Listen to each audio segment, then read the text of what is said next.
Hello, everybody. Hope everyone's all right.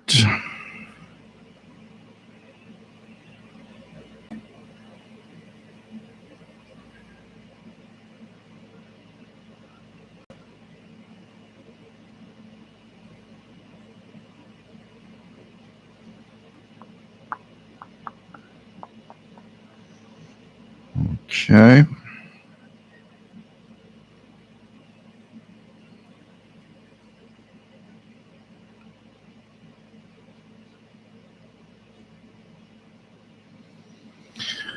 And we seem to be pretty much ready to rock and roll. Things look okay here. Take a little sip of my non alcohol cranberry juice and sparkly water. Cheers, everyone. And if it's noisy, the air conditioning is working. It's not that it's that hot, but it's so humid that it feels like it's really hot. So I'd rather have it working. For now, so today we're going to talk about this beast around here, this famous beast, and we're going to check it out. I'll give you guys my impression, and a lot of my comments made a lot of people mad, but I'm sorry. My comments are, and I'm standing by them, an overpriced radio, but it still has some nice features and nice things to it. Okay.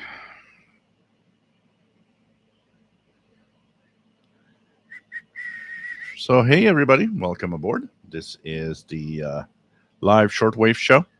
This is a show that is 2 times a week. We have one on the Wednesday evening, North America. That's 0 hours UTC Thursday for most of the world.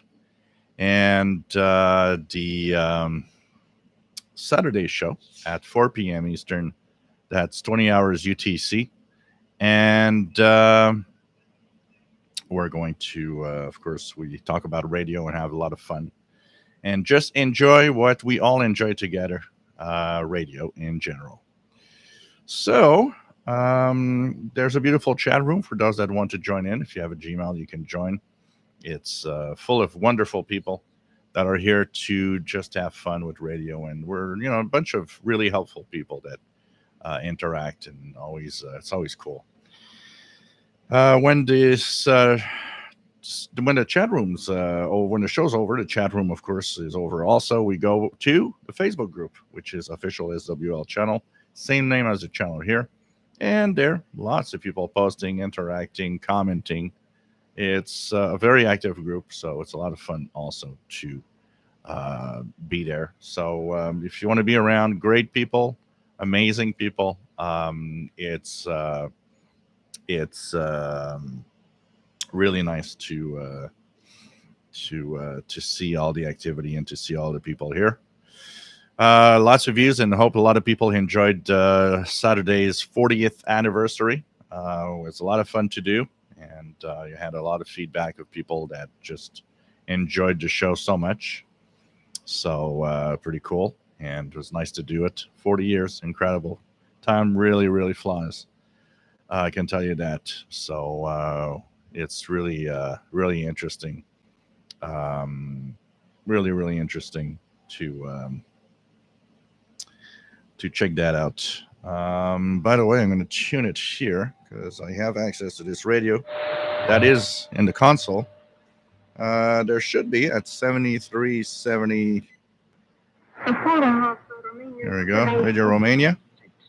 7375 Radio Romania. More than 150 students from abroad and from Romania have the opportunity to debate. 9552 also. 9550, sorry.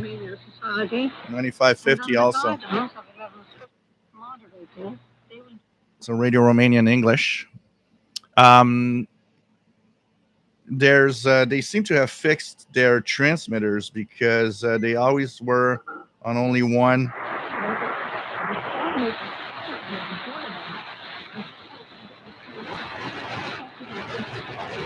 very weak, but there's a hint of Radio Thailand 15590.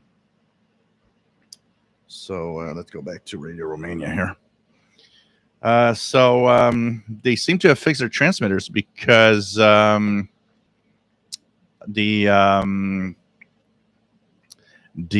only had one frequency running, which was 7375 for a while. And now even on other frequencies, other transmissions, when they had only one transmitter, they're about back on all the frequencies. So I think they had their transmitters have been fixed finally. I know they needed a part and took a long time before they got it. So I see somebody saying, yes, it's normal that it's maybe not very strong in the West Coast because this is really for the East Coast of North America. The West Coast transmissions are at 0.3 UTC. Those should come in probably a lot better on the West Coast at 0.3 UT. So, but East Coast, both of them are very, very good. 9550 and 7375 for Radio Romania. On the West Coast, you should try Radio Thailand. Maybe you're going to get 15590 Radio Thailand. Often the West Coast has a better shot of it than here on the East. So it's nice to have everybody here. Story of the week. I was I had ordered a Ethon Satellite HD, and even though it was not, people were not talking highly about it, kind of wanted to get the radio still to test out at least the shortwave, and surprise, surprise, the wrong radio was in the box when I actually got the box on Monday morning. First reaction was I was really, really mad at the fact that the wrong radio was shipped. So I went to do the groceries so that I could cool down a little bit. And then I came back and made me think about what I do with the radio. So instead of the, I think, there's the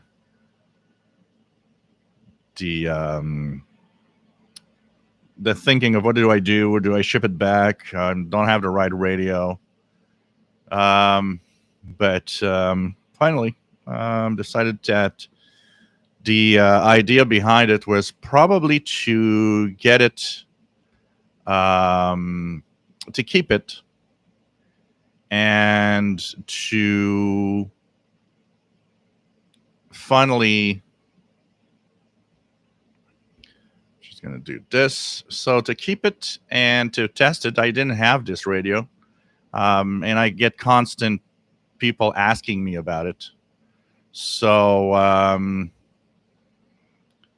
I decided, well, maybe it's time, to test it out and have the radio. And anyways, I'm going to give my opinion on it.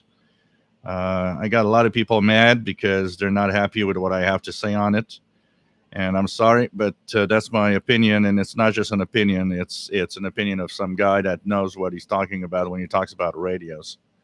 And if you're not happy with what I say on this radio, you shouldn't be here, and you should just get out. I'll be very, very blunt. I don't care. So for the rest, I thought, well, maybe it's a good thing in a way, because what happens is I will be waiting for possibly a good, a revised version, and maybe that's going to be, maybe that's the good idea here. The revised version of the Satellite HD, I'll order one maybe when that happens at the time. So that's the thing about it. And this radio, the Ethon Elite 750, is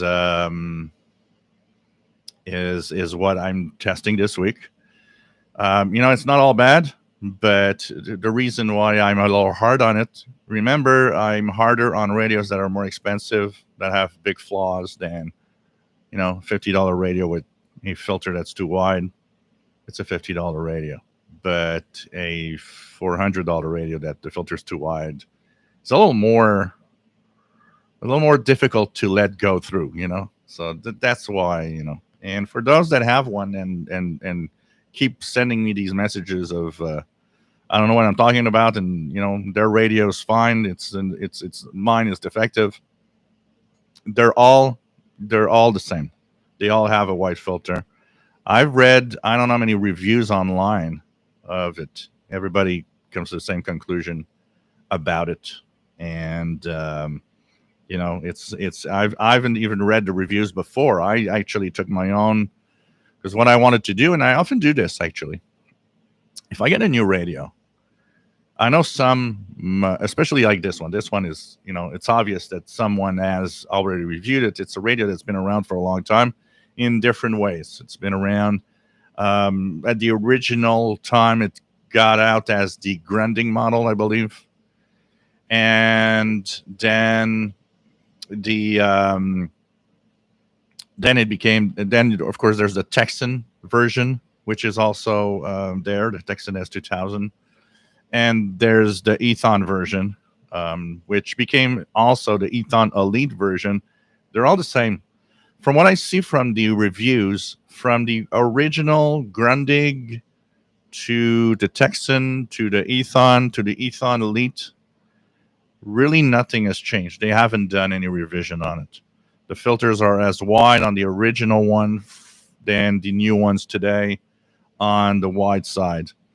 And they all seem to have exactly the same thing. There is a difference, though, in two things. When you buy the Texan version, the Texan S2000 actually is $100 less, but it's the same radio. What's also funny, and it's weird that they actually made that change. The Texan version has an IF jack on the radio. The IF jack lets you, for example, add a DRM decoder if you want. You can actually tap so that you can get the wide enough signal to get the DRM decoder. Somebody did actually comment, and I kind of wondered, but when you tap into the IF directly, you don't really need that. But somebody said, as if the Texan S2000 had, was capable of with the IF to decode DRM, for example, could it be that the filter is very wide for DRM capabilities?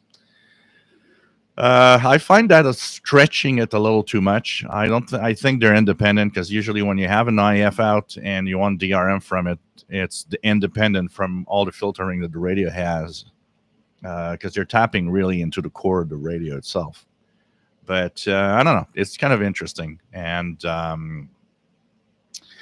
so the other thing also that made me continue on my choice of keeping this radio instead is the fact that pretty much the dealers and everybody's like saying don't sell the new satellite HD.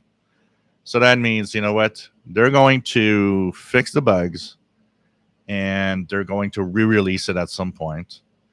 What I find kind of horrible, and I had a few comments that I don't agree with, in the sense that there are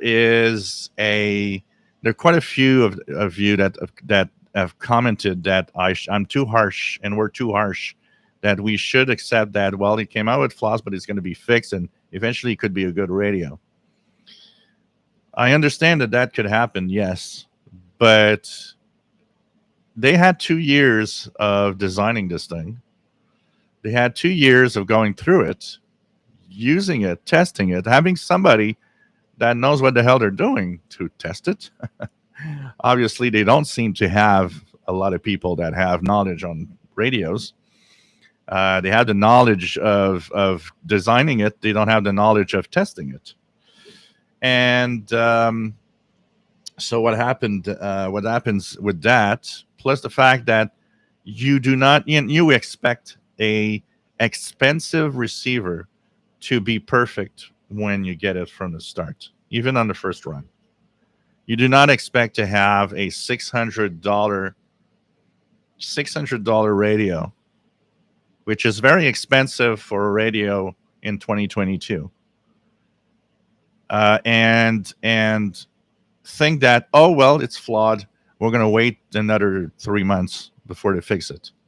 It's unacceptable. I'm sorry, but the Ethon screwed up big here, and it actually kind of tarnishes the brand for me a little.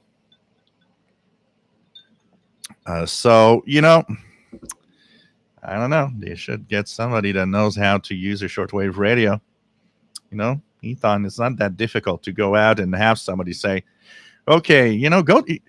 It's very easy. Go to a club or anything, any serious radio company. If I own a radio company, I design my radio. You know what I'd do? I'd contact a radio club somewhere, and I'd say, look, we have these radios to test, and we'd like to have your appreciation because we're going to fix what's wrong before we market. Texan does an interesting thing about that. Texan, if you've noticed, all the models of Texan all came out on the Chinese market. The Texan PL330 was flawed, reverse tuning on SSB, for example. The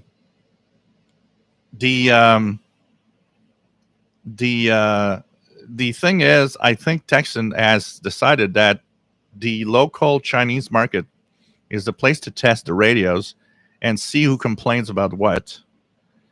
And let's fix the problems. And once that is done, we'll actually sell them on the international market. And that's pretty much what happened with the Texan PL330, the Texan PL368. All of that, they tested in the local market.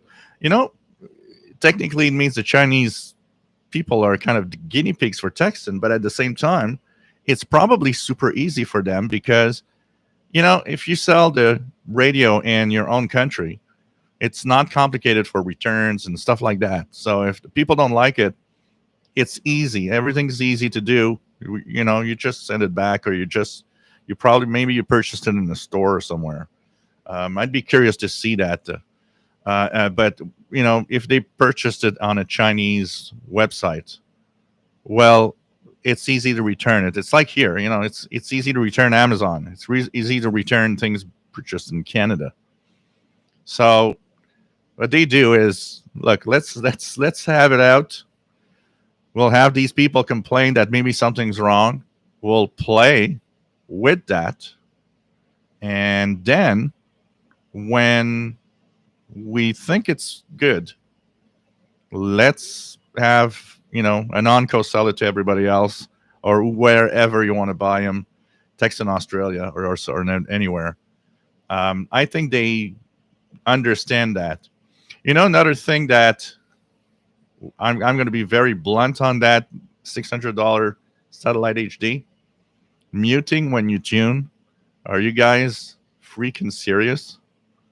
At that price, even Texan understands that it's unacceptable. What did they do? They actually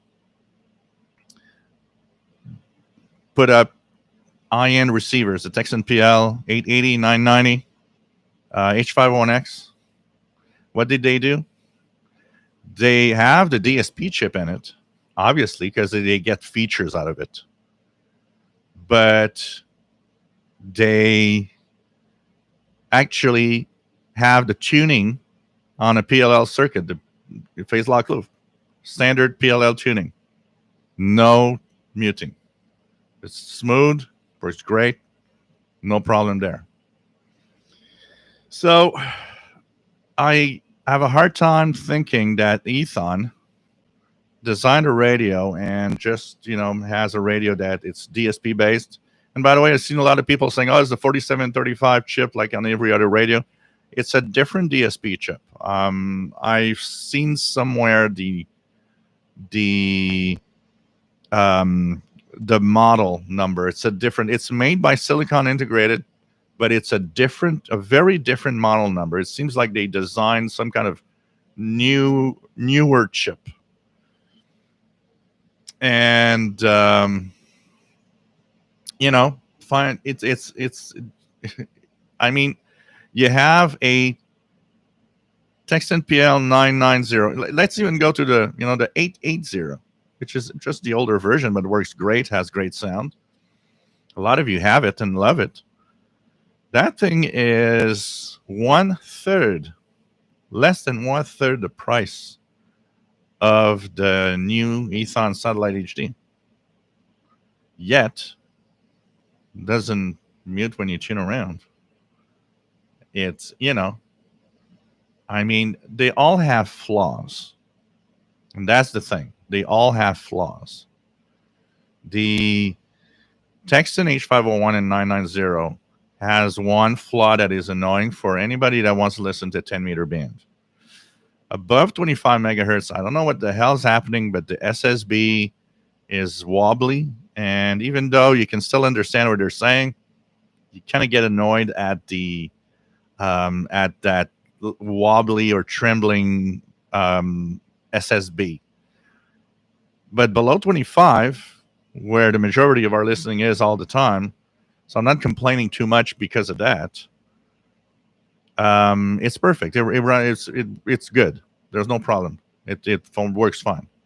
So there's no radio that's perfect. I wish Texan could fix that though, because it is a little dent into the performance of those higher end receiver. But the fact that it works fine everywhere else, it's like, yeah, it's minor in the sense that we don't go often that high. But anybody that loves to listen to 11 meters CB and lower sideband or the 10-meter band, yeah, you're gonna maybe be annoyed sometimes with those radio. But apart from that, it's fine. Now, we're gonna see when it comes back.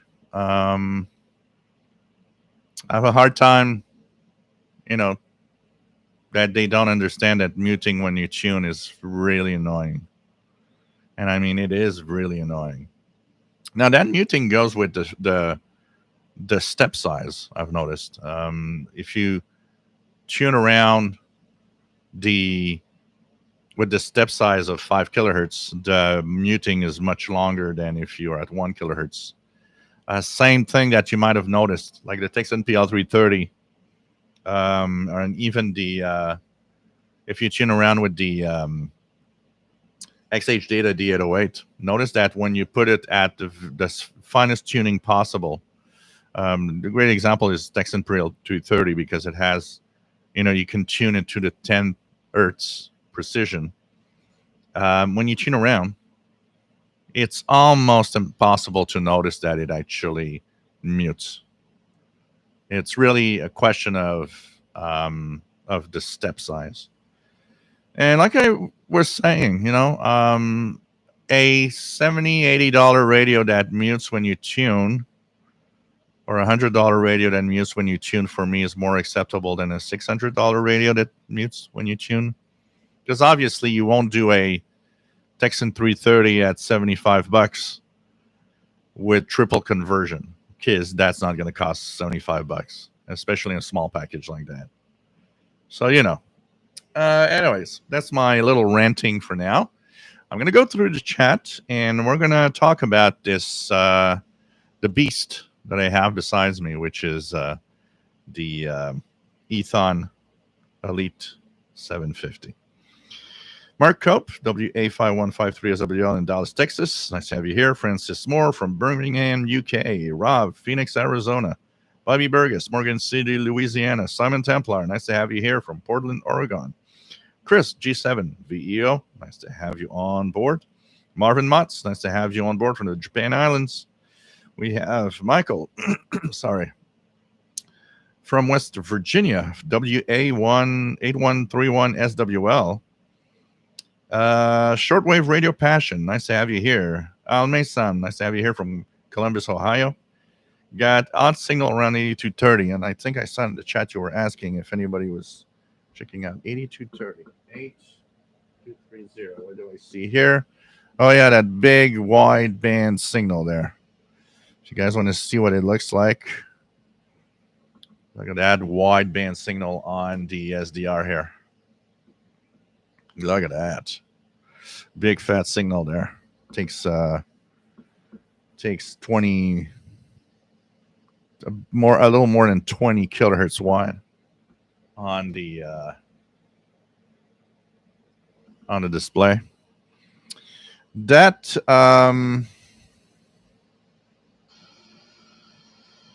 with the type of pulses that it has, I believe is a form of is one of the radar signals that you can get on HF. So I'm gonna check it out.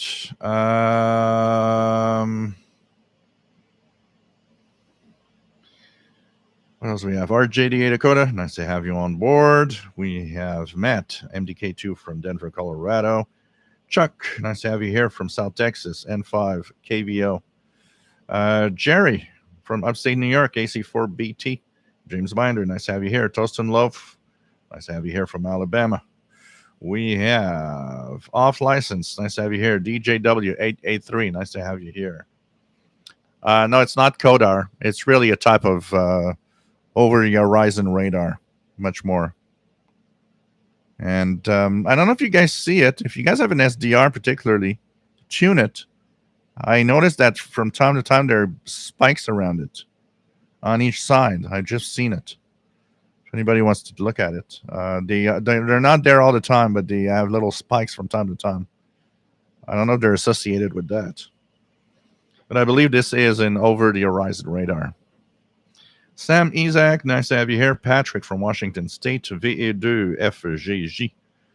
Nice to have you on board, my friend. DJW in Southeast Pennsylvania.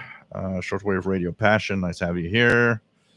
Keegan DXer, nice to have you on board from Northwest Arkansas. Eyebrower from Northeast Arkansas. Pags, nice to have you here from Duluth, Minnesota. Appreciate all of your time with the Ethon 750. Yeah, there's going to be more videos.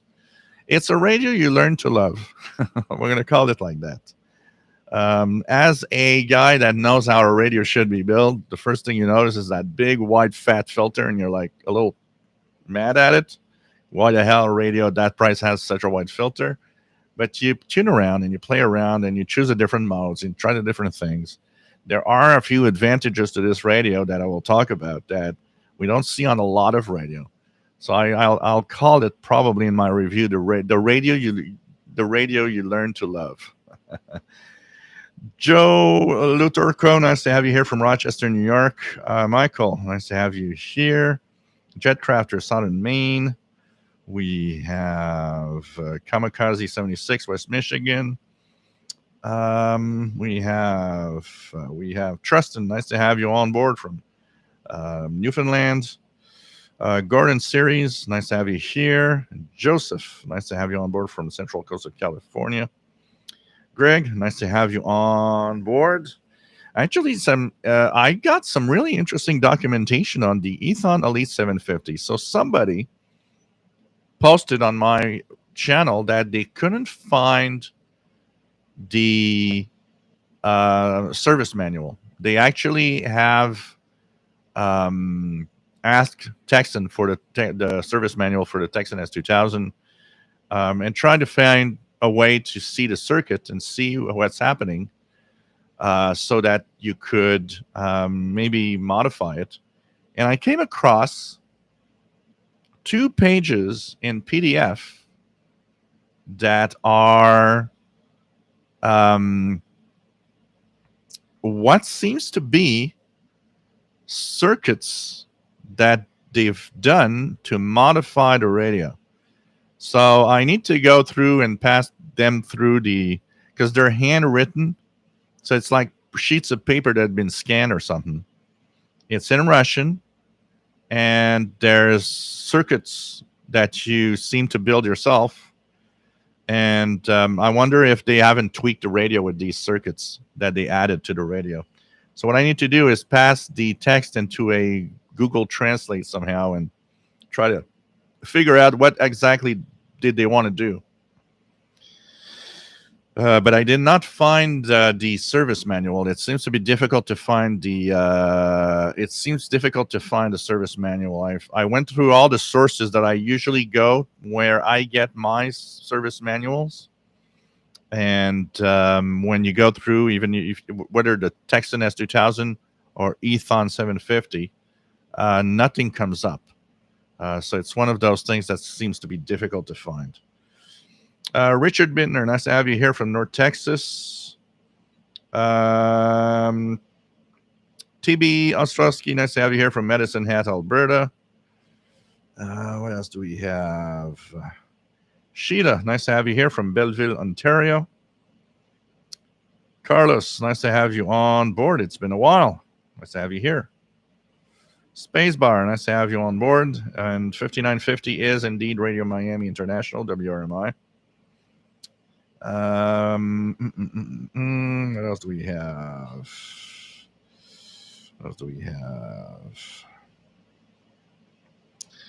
David Flodden, nice to have you here from Central Missouri.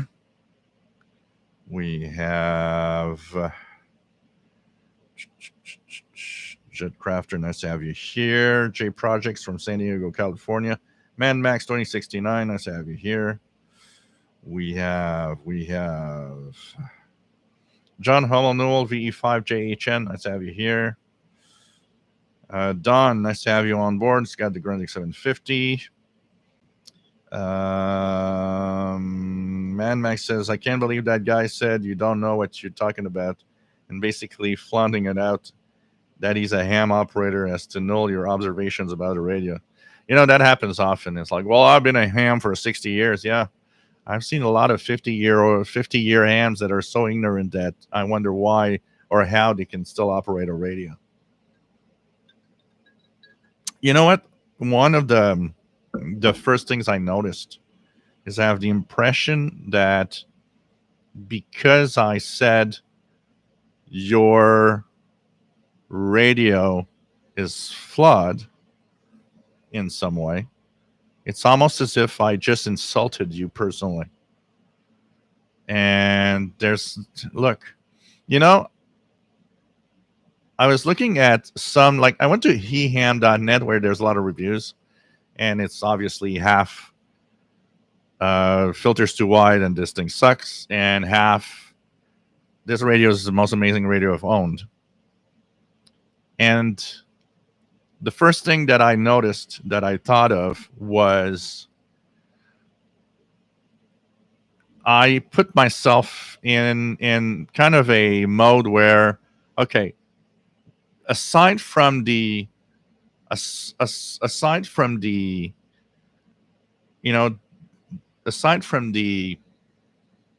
knowledge that I have, how about we just look at it straight as if I had just purchased a radio and I don't really know much about what I'm doing. Just listen, just open your ears, tune around. One of the things that I probably noticed is my experience as a guy that played with radios for 40 years, and a lot of them that has read so much technical details about how radios should be. I developed a few keen senses. My ears are particularly sensitive to any radio that is off frequency. I can tell you in AM mode if a radio is off frequency just by listening. I'll tune around a couple kilohertz each side, and I'll tell you that's exactly where you should tune. This is how I know my Texan PL680 is 1 kilohertz off, about 1.5. Because in single sideband, it's not. Like this radio. the wide filter is too wide, and it's around 3 kilohertz off in the reality of the frequency. Yet, the narrow filter is correct, and the single sideband is fine. It's not off. It doesn't seem to be very, off frequency much. It's really when the wide filter is there that I notice that there's kind of a roughly 3 kilohertz. And I noticed before reading any reviews, and when I stumbled upon N9 EWO, Dave Zantel review of it, he, in his review at some point, says radio seems to be around 3 kilohertz off. And I'm like, there you go. I'm not crazy. I hear it. I notice it is. And so you actually develop these senses. But if I put myself in the hat of, let's say I don't have that knowledge. Let's say I don't have any, I'm going to try to be the average Joe that buys this thing because it's extremely beautiful and looks like it, How many of us, remember the first radios you purchased, I mean, look at this radio. Honestly, I'll try to turn on the light here. Honestly, how sexy can that be? It's amazingly beautiful. And it's a big radio, and it looks sturdy, and it looks well made. And so put yourself in the newbie that doesn't know what he's buying but wants to buy his first radio. And what happens is you look at this, you don't know what you're buying. But what are you going to do? You're going to buy this or a Texan PL330? You're going to look at a PL330, you're going to say, oh, it looks like, must be junk at that price. And you're going to look at that, and it's like, that's so cool looking, and that must be like top of the line, because we have an image. We have an image of a big sturdy radio must be something that's really, really great. And what happens is that I think some purchase this radio. One of the comments I've seen a few times pop up from people that don't have one, is that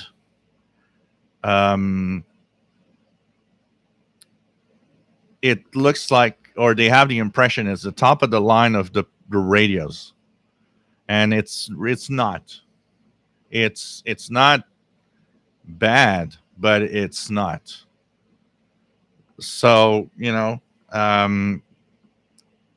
and I think one part of the thing here is that this is really good. And one of the things that also I put myself in is, okay, let's say I'm using the wide filter. Does it sound good enough that if you're not really used to it, it must be okay? And, you don't know things about how wide a filter should be or not. And I mean, if I turn this on, there's some music, of course. Let's put it on.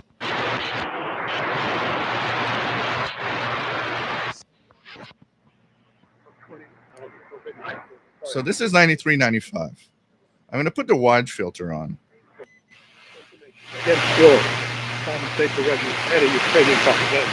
If you're not really used to it, you might say, well, that sounds maybe normal, but look at the added noise. The added noise is because of the filter being so large. If I tune 3 kilohertz,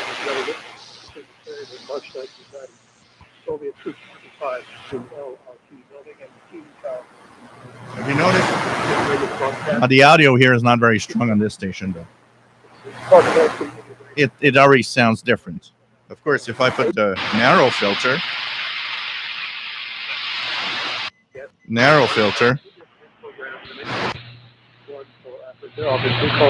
that sounds better.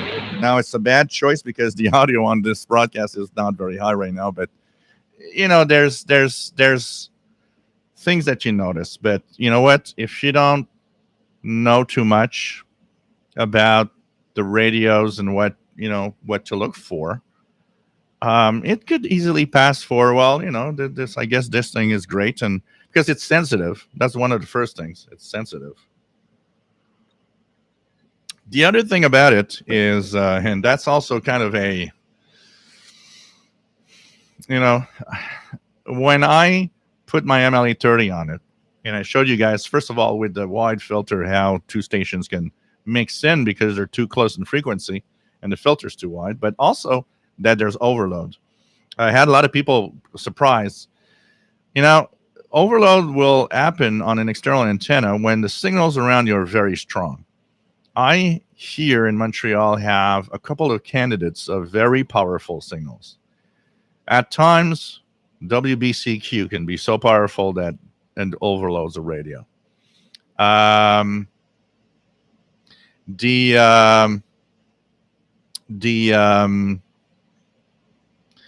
WWCR is probably my main overload problem here. 49 meter band. If I have an overload of something on 49 meter band with a mixing product of another station, and actually I made a video where it's Radio Havana, Cuba, and something else is mixing in, that's WWCR. 5935 is so powerful that it just blows away any radio that has a sensitivity to overload. So here, overload is not a surprise because most of the radios, not all of them, but most of the radios I have on the portables overload in some way on these signals when everything's all right. Now, some are better than others. The Texan H501 and Texan PL990. I haven't really seen overload, but there's other radios like the XH data. The XH data D808 will overload for me. It's one of those that overloads with the WWCR mixing with other signals on 49 meter band, stuff like that. At times on 19 meter band, because 15825 is so strong that it sometimes mixes in on the outdoor antenna with the WRMI broadcast on 15770. It can happen. Like I said, it's not all the radios. Some of them cope better with that, definitely than others. It's a little bit, their design, and I think the maybe the sensitivity. Maybe it shows a little bit of this one's more sensitive than the other, or they push the sensitivity a little too high, maybe. But what else do we have? Let's continue down. Buyer beware, as they say. Yes, absolutely. Let me go down. Metal Lunar, does Ethon have any models that are worth asking price on sale? It's like Radio Shack. When they're on sale, yeah, they're usually priced right. They're not all bad. I got a couple of Ethon portables that I find okay. I find okay. So TB says, so how wide is wide enough for a filter? Well, filter, when it's too wide, it's too wide. This one I measured at probably 20 kilohertz. I made a video. I showed the widest setting of the Texan H501, which is a 6 kilohertz filter. And for a fact, let's be fair, the DSP filters of the Texan receivers, it's nice to have all the selection. They're not the best quality bandwidth filters, meaning they're larger than what it actually says.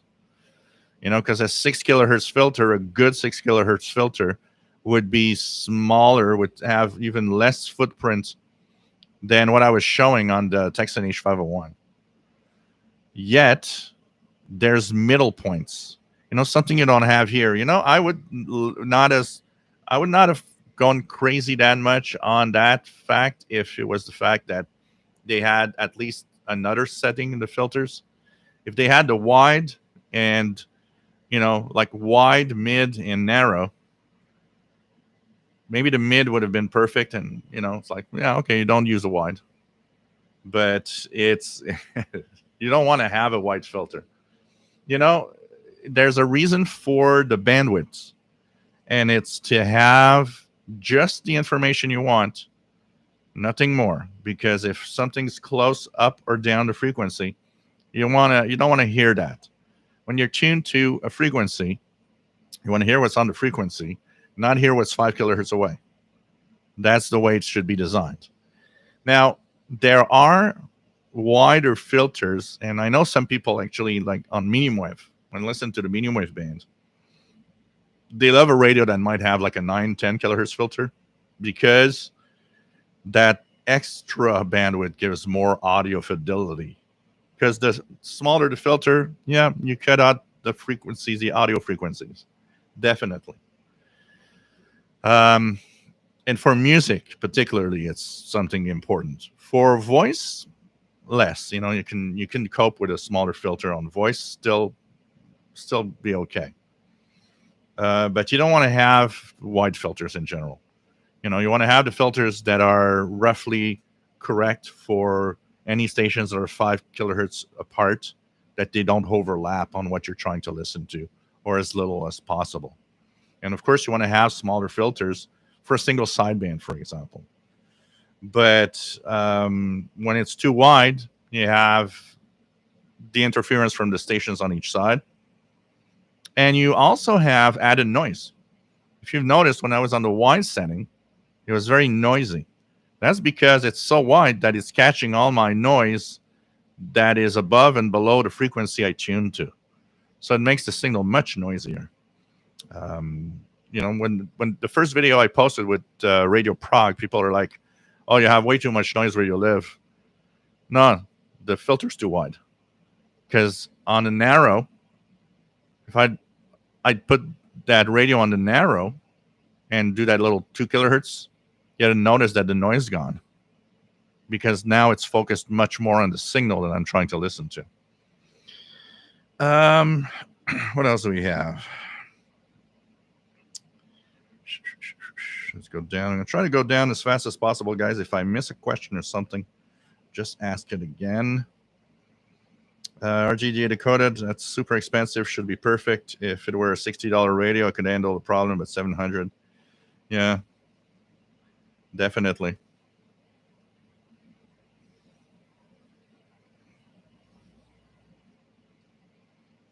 But keep in mind, we're talking about Texan quality for some receivers, but keep in mind that Ethon is a Texan receiver. Somebody said, "Oh, so that's a clone." It's not a clone. Texan produces and manufactures the Ethon 750. So the Texan version is also crappy with that white filter. So even Texan is actually one of the Dan Robinson posted on my personal page when I was talking about it, that it was a perfect example of how a company doesn't do anything. They know that a radio is flawed, and this radio has been on the market for ages, and over the years they never fixed anything. They would have had a chance to modify the radio for that filter to be better. Didn't touch it. And like he says, I kind of agree a little bit. I think the sexiness of this radio, they played on that front. Oh, like, it's so beautiful and big that people are just going to buy it anyway. Why bother? And so they're like kind of lazy.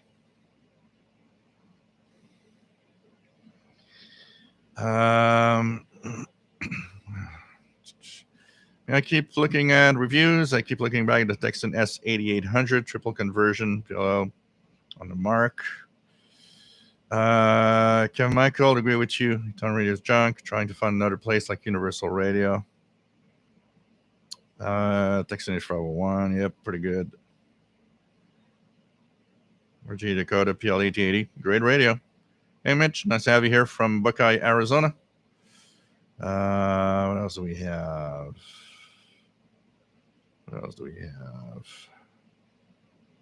Let's just go down here.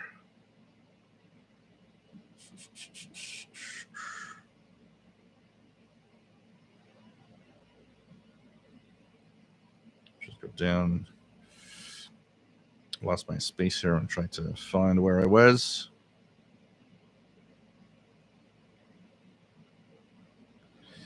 Yeah, sometimes someone in Ethan needs to be sacked. Yeah. I don't have the Radio Shack DX440, so I don't know how it muted, how bad it was when it muted.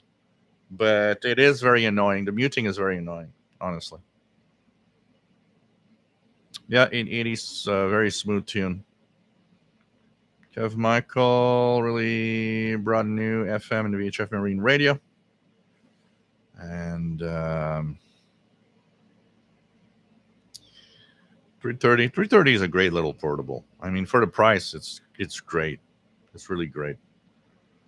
Shortwave Radio Passion. Now that you have tried it, have you decided to keep this radio? No, I will keep it. I'll keep it. I'll be part of my. I'll be the sexy radio in my collection. And single sideband tuning is fun. I mean, I'm the guy to talk about it.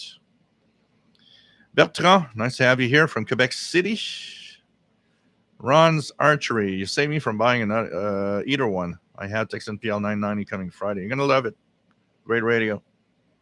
Kevin Murray, nice to have you here from Windy, Wyoming. KK7HGD. What else do we have? Penguin, Albuquerque here. Nice to have you here. I didn't have time to check anything today, Simon. I saw your emails come through, and I had one of those days today that I just didn't have much time. I'm gonna have to check that out and check your emails also at the same time. Zen Farrows, nice to have you on board with a slice of cherry pie, glass of milk. Cool. Undecided Hobbies, nice to have you on board from Ontario. Jim F from Rhode Island, nice to have you here. Wii U Radios Tech and Intros channel, nice to have you here. Minji is in Virginia. The Winx Gamer, nice to have you here. Janie Ramirez, nice to have you on board.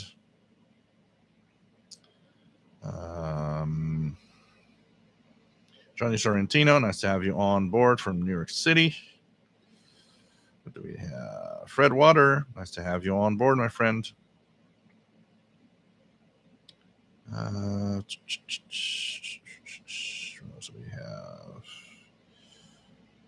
Gordon Series, yeah, looking for the service manual. If I ever find it, I'll share it in the Facebook group and share it because it's tough to find. I'll tell you that. Tim in Texas, do you prefer Sangean 909 over the satellite you just received? Thanks for your shows. Well, in terms of the radio that works, oh man, you put me on the spot on that one because it depends. Sangean ATS 909X2 has flaws that are a little hard to accept for the radio. Especially here, the FM overload is rough enough that there's some shortwave bands I can't even tune a signal. Airband is unusable. So that flaw is a big flaw. This does not have that flaw. This radio doesn't. I've not found any FM breakthrough anywhere. So technically, even with its wide filter, I on some of those things I kind of like this radio better. Yet the filters are kind of well chosen on the Sangean. You've got a choice of them in AM. Still don't understand why they didn't have a choice on single sideband, but at least it works well. It's two different radios. If you live in a place where you're not overloaded by FM stations, the Sangean ATS 909X2 is probably a better buy, in my opinion, than this one. It's less expensive a little bit and works well in all it does. Also adds RDS on the display, which is for some is kind of something people want. But it's tough to compare or say, well, which one would you choose, one over the other? It's like, yeah, wow, okay. Um, I would quickly say none. If I have a third choice, I'd jump on something else. Um, but if I had to choose between one and the other, wow. For here, this one exhibits a wide filter, but for the rest, yeah, okay. You know, fast, low, nice to have you here. Patrick Manning, nice to have you here. Jerry says, I found a service manual searching for Greenwich Satellite 750. Okay, I'm going to check it out. I think I searched for the Texan S2000. Maybe that's the problem. David Porter, nice to have you here from Oklahoma City. Kevin Schwartz, nice to have you on board. Owner of the Shortwave station on 5045.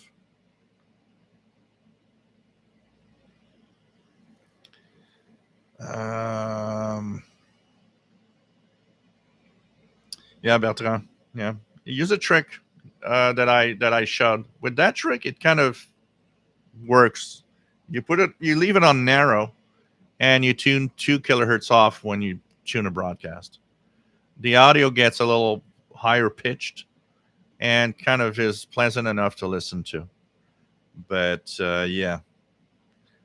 And when we get those new radios now with the DSP chip that has several bandwidths, you kind of get used to the fact that, hey, I got a choice.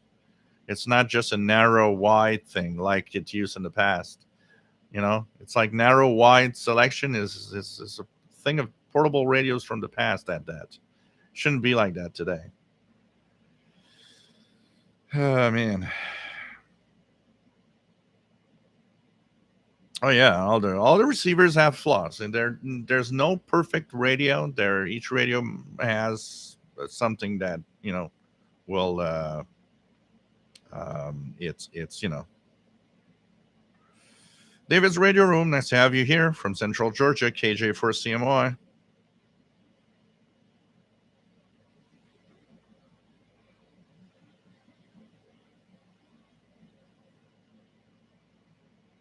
Yeah, I bet it is, Matt. It's just you didn't notice it. It can be hard to notice. You notice it more on strong stations, but I bet it is. I bet if you make a video and you tune a strong station on the wide filter, 3 or 4 kilohertz on each side, you'll notice there's a soft spot where it is actually tuned. It's not necessarily easy to find if you're not used to hearing the difference. But Dave Zantow tested 3, and from the original to the new one today, they were all off by 3 kilohertz. So it's a standard thing. It's just that when you tune the signal on the frequency, you might not notice that much. The filter's so wide that it's easy to kind of not notice. But I bet you it is. It isn't when you're on the narrow filter. The narrow filter is on frequency. You notice it's perfect.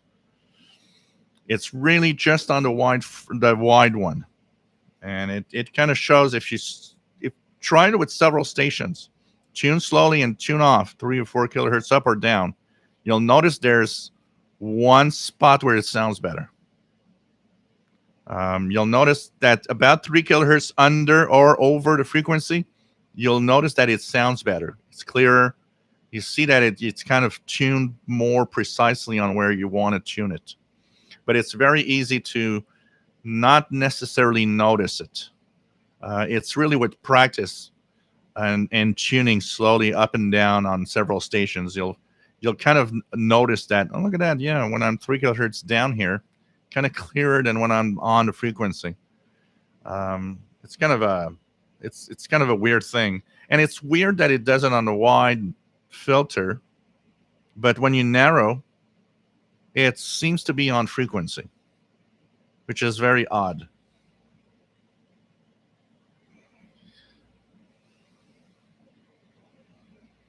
What else do we have? What else do we have?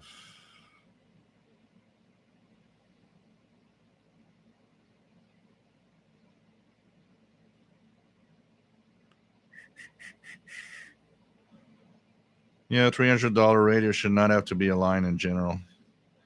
That's also something where you see all of it. Well, you see all of it um, today with the Texan receivers that have calibration. They give you they give you, first of all, think about it. It is totally amazing that a $75 radio like the Texan PL330 tunes 10 hertz precision. It's not perfect, it there's a slight difference between the upper and lower sideband. Definitely, it's not perfect, but you would have paid several $1,000s in the 80s for a portable that would have been able to tune up to 10 hertz precision. Plus, they give you the ability to use WWV to calibrate the frequency. I mean, you look at that and you're like, whoa, this is crazy.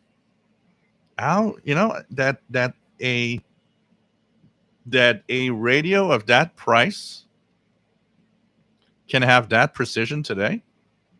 So that's where, when you see a radio of the more expensive kind that's off frequency, you're kind of a little, you just can't understand why it's happening. Joe, nice to have you here. It's for Shortwave, Texan PL310 ET. Nice radio. Gonna have fun. Donnie, nice to have you on board. And from his ginger cat to yours. Cool. Paul the cat is on the balcony in the backyard, enjoying the beautiful weather. PBRSTJ, nice to have you here from the northern Green Mountains of Vermont. Michael, I need an anchor for my boat. That's $600 though.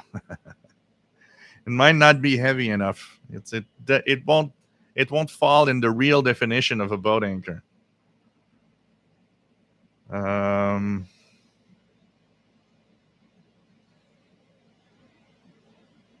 Storms, radios, and cats. I heard on one of the videos right away the narrow band though has a weird hiss too. Would I buy one? Probably. RG Dakota, bandwidths on the D808 are in better frequencies than the filters on the PL330.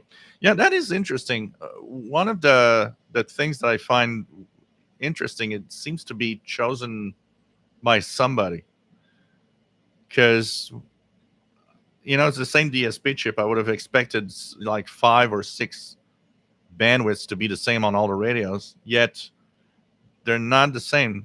They're better on some than on others. Better chosen. It's kind of weird. Dr. Sisop, I see the 750s and it's good need to compare to the Texan S2000 as I wonder. It's exactly the same thing, Dr. Sisop. There is absolutely no difference. And actually, every reviewer will review it with both names. It's the same exact radio. And they exhibit the same flaws, exactly. ManMax, the $300 radio should have more features and options than the cheap radio. And one thing that should not be skimmed on the received capabilities, including the filters. Yeah.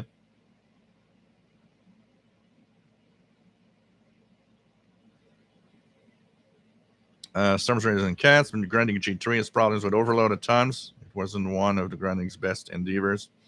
Yeah, but the G3 is branded Grundig, but it's not made by Grundig.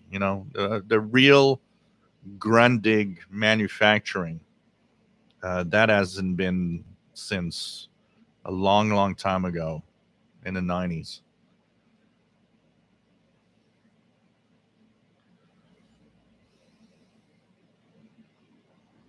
It's weird. Keegan says, Elite Executive display became intermittent, failed. Radio stopped working completely after over a year. I ordered and received it. Wow.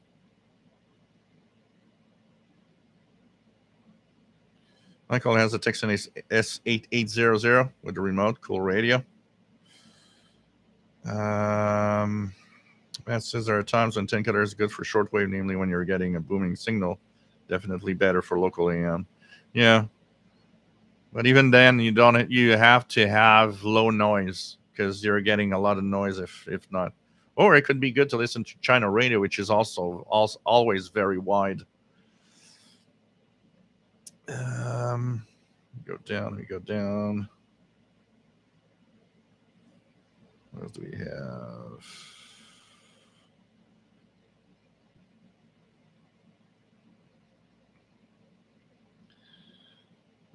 Just says no past experience in the radios, but at clubs we could tell what song was next before the general crowd did. Listening has its own skills. Yep. There are ways to notice all sorts of things.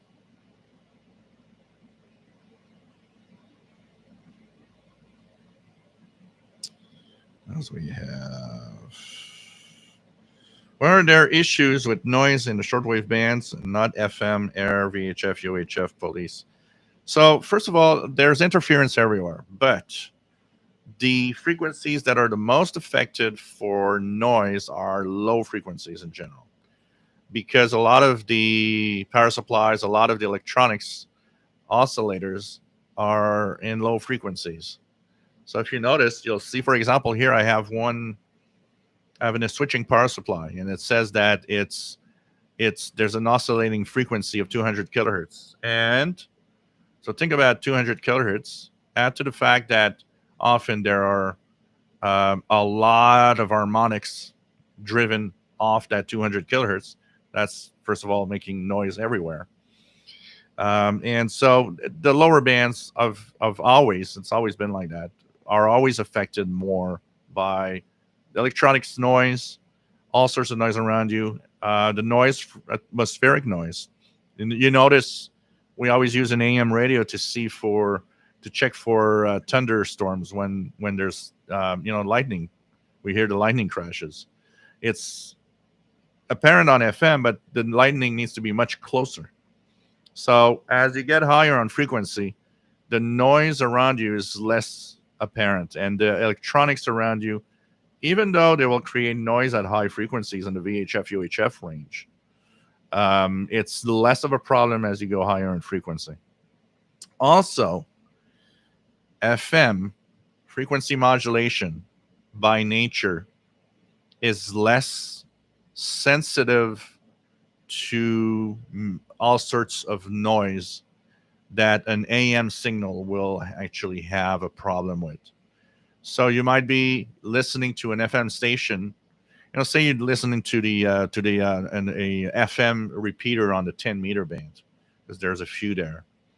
You'll notice that even with higher noise, you still have kind of a better grasp on the signal when you're listening to it than the AM signal itself will be noisier. It's kind of by nature, by the way that frequency modulation is done rather than amplitude modulation. It kind of helps in avoiding a little bit of the noise. Not all of it. It's obvious that noise will also affect it. But these are mostly the reason. And remember one thing also is that on shortwave, we're using very sensitive radios that need to get very weak signals. When you listen to the VHF, UHF, police, emergency services, or even FM radio, you will be listening to very strong and powerful signals. On shortwave, you will be listening to signals that have traveled, 10,000 kilometers. That signal, when it gets to your radio, is pretty weak. And it has to compete with the noise around it. So it looks worse also because of that. We're in a hobby where, try to DX weak signals on VHF. Simple test. try to check what is the weakest signal you can get on VHF, and then look at how it's easy moving from one part of your house to the other. It's easy to lose it or to have interference over it. It'll compete. It'll also have to compete with noise, because it's not zero noise even on a VHF UHF. It's not as bad, but there's still some noise on VHF UHF. So but like I said, there are different factors, but mostly the fact that you're dealing with very weak signals also.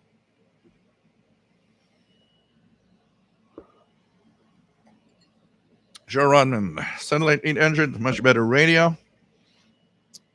Can't believe when I would go fix a computer on one of my clients, and he'd have a Satellite 800 that was on only one frequency. He didn't know what shortwave was. He didn't care. Boy, that poor radio, stuck on an FM frequency to listen to radio all day.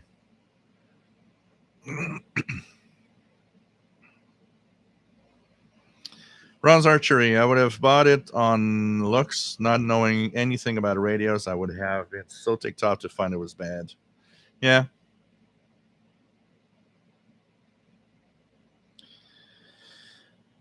When you get used to it, the 750 is okay, but it definitely is overpriced for what it is.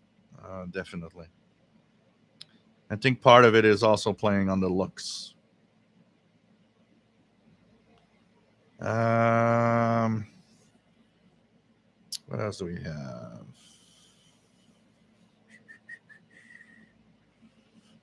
Did I check your radio website? I haven't gone to those. I still have a few emails to go through. I'm going to check it out when I get back to the videos. I kept them in a folder to make sure that I don't forget. What else we have?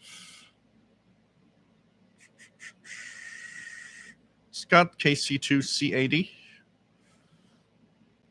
Jose, nice to have you on board from Santo Domingo, Dominican Republic. Loved my Radio Shack Pro 668, says Joseph. Lost it, might replace it. Got a 60% discount.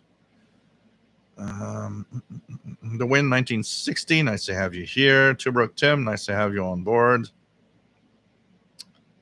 What else do we have? Well, if you had a good antenna, Tubrook Tim, you would have a lot of broadcasts with content. I hear a lot of content on shortwave.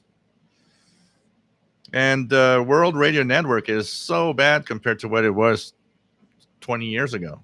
There's tons of broadcasts that don't exist on it anymore, which shows the internet is not the place people are actually broadcasting, because the World Radio Network lost a lot of broadcasts.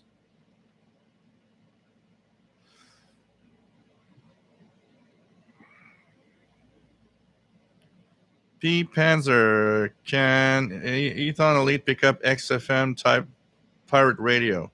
Yeah, as long as it has SSB. Any radio does. Yeah, check it out, Matt. Check it, man. Check slowly. You'll notice there's a little something. But it's easy to overlook. It's easy to just not really notice. Timothy Xer, salut, ça va bien? J'espère que tu vas bien. Greg, should do modification filters on the Aethon Elite 750. I've passed my days of modifying radios. Mike Jam, nice to have you on board. Barnaby Barry, my realistic Patrolman Pro 9, first police scanner. Skip, nice to have you on board from New Jersey and 2EI. DJ, what's the thoughts on the 10 Tech RX 340? Well, I don't have thoughts because I never played with one or tested one, but these are very expensive rigs, so they should technically perform well for the price that they're sold. St. Pharaoh's, the Eton Satellite 750 trick is sort of like passband offset tuning, a feature some other older radios have. Yeah. RJD Dakota, new technology is now awesome. Exactly. Tune a $70 radio like like the PL330. Yep, pretty crazy.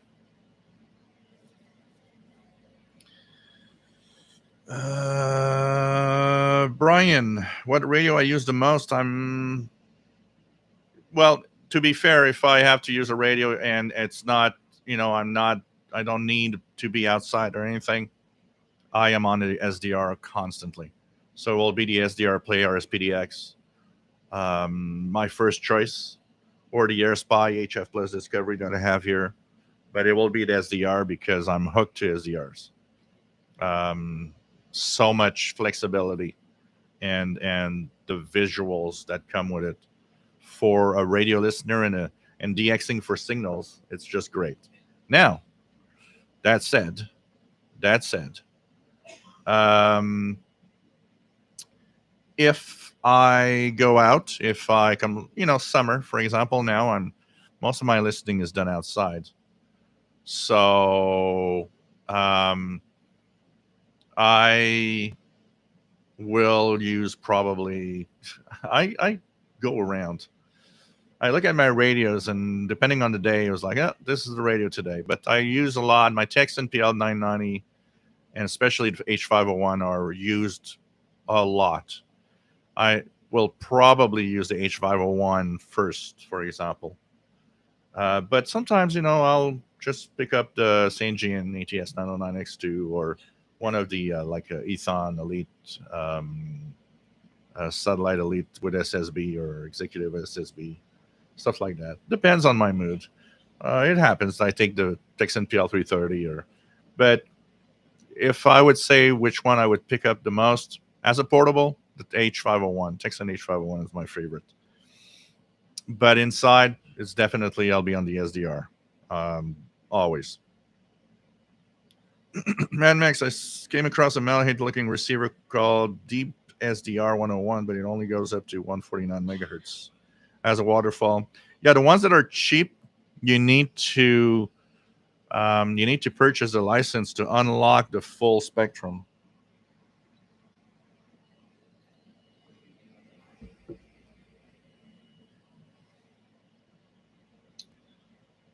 What else we have? RJ Dakota RF 2800. What else we have? Yeah, Grundig. The old Grundig was quality. The old Grundig, when it was really manufactured by Grundig, those were great radios.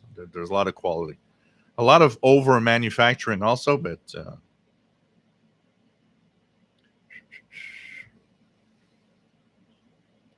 what else do we have? Sunwave. Don't use the garbage AC adapter that comes with the Ethon Elite Executive. Eventually fry it.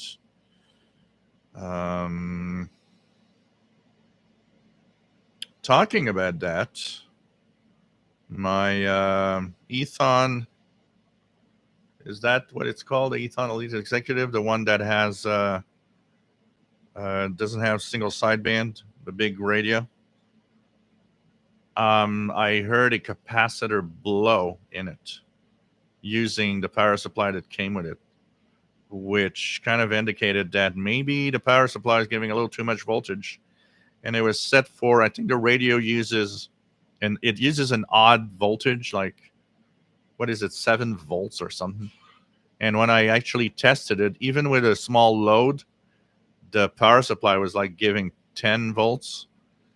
Kind of not good, as in general, you want to keep it at 10%.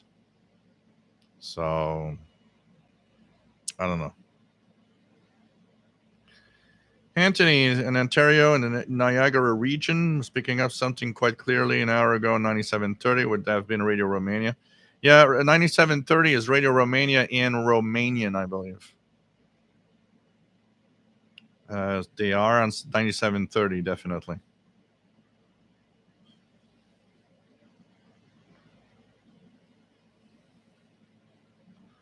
What else do we have? Dan, nice to have you on board from Ohio and AWJZ. Lots of tropo signals over Lake Erie tonight. Cool. Sheldon Harvey, nice to have you on board from Greenfield Park, Quebec. Roberto Rojas, nice to have you on board, my friend. What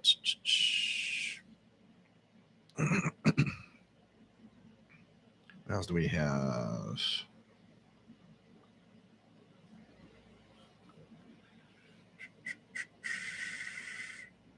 What else do we have? Yes, Danielle, it's Wednesday. It's Wednesday. What else do we have?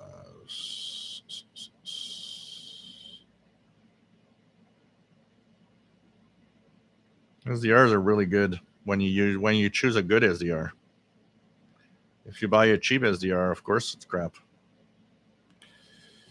Skip and 2EI. The RX 340 was an amazing rig designed for commercial use, but if you could afford it, great for shortwave. Yeah, I remember seeing the price once and I was like, whoa, okay. But I mean, it has to be good for that price, you know. I mean, come on. Sunwave says, I enjoyed the videos that I made on the Aethon 750. Nice to have you here from Oklahoma. Sanfaro's Radio Cairo 9890. ID'd by process of elimination. Yeah, so sad. Their signal is so strong. But man, the audio sucks. Lowtech 420. I got to play with a friend's ICR 8600 cold radio, but I'll stick with my RSP Duo. I mean, it's a nice radio, definitely, the R8600, but I find they're kind of expensive for what they are. Danielle Mark says, found one of your older videos on propagation for beginner. Fabulous stuff. Cool. If it helps out. Zanfaro's Grundig Satellite 800 Millennium. I have his old Grundig, but actually designed by Drake. Yeah. Landy, I'm on vacation. No walks in the park videos. Yeah, caregiving duties are kind of a little tough. Who cares about the pronunciation? You guys know what I'm talking about.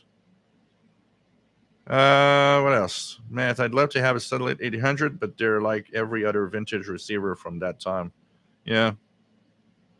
And they're not, I mean, if you'd have it at a decent price, okay, but pretty much anything.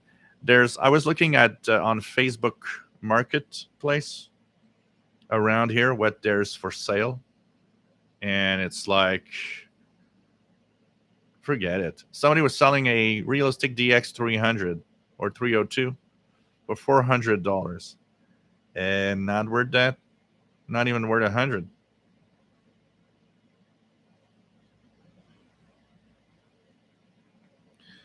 It was that the Satellite 800. Like a few radios of that era were made by or designed by Drake. There was like that time going from Grundig to selling the brand name. Ron, nice to have you here from Saint-Hubert.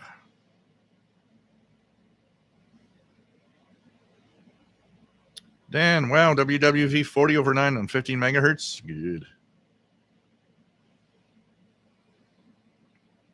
What else do we have? Swiss Bianco, nice to have you here from Northern Georgia.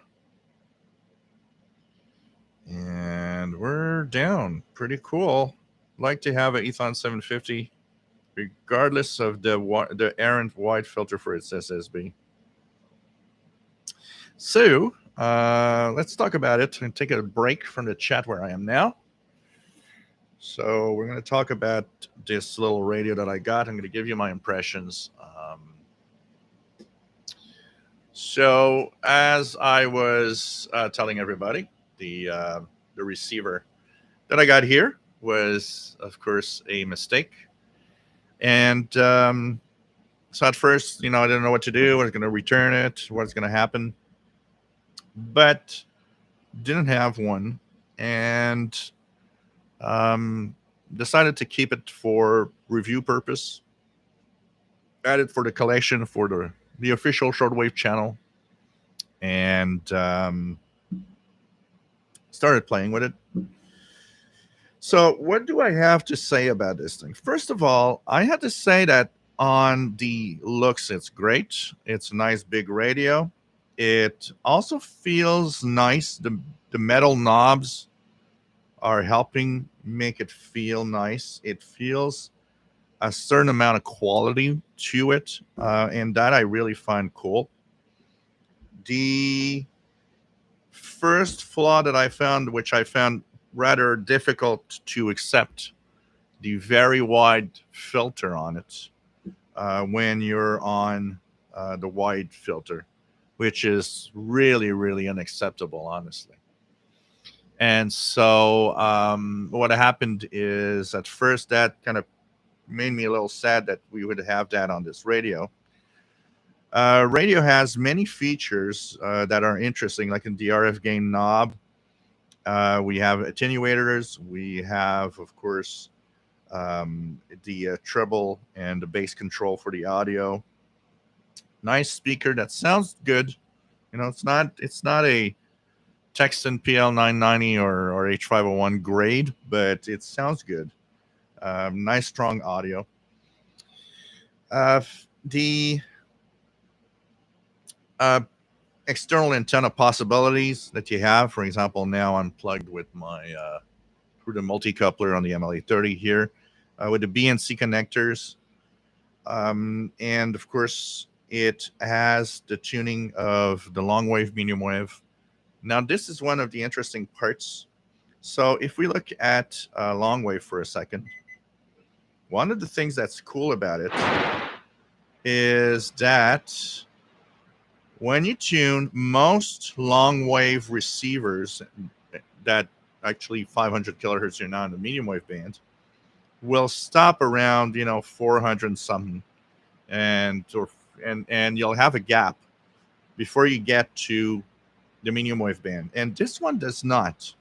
This one actually, if anybody wants to tune the medium wave Navtex transmission in sideband, what is cool with this one is that you could actually go and tune 517 kilohertz upper sideband and get the Navtex transmissions that come through that frequency range. A lot of radios don't have that, and that is really nice. That is really nice.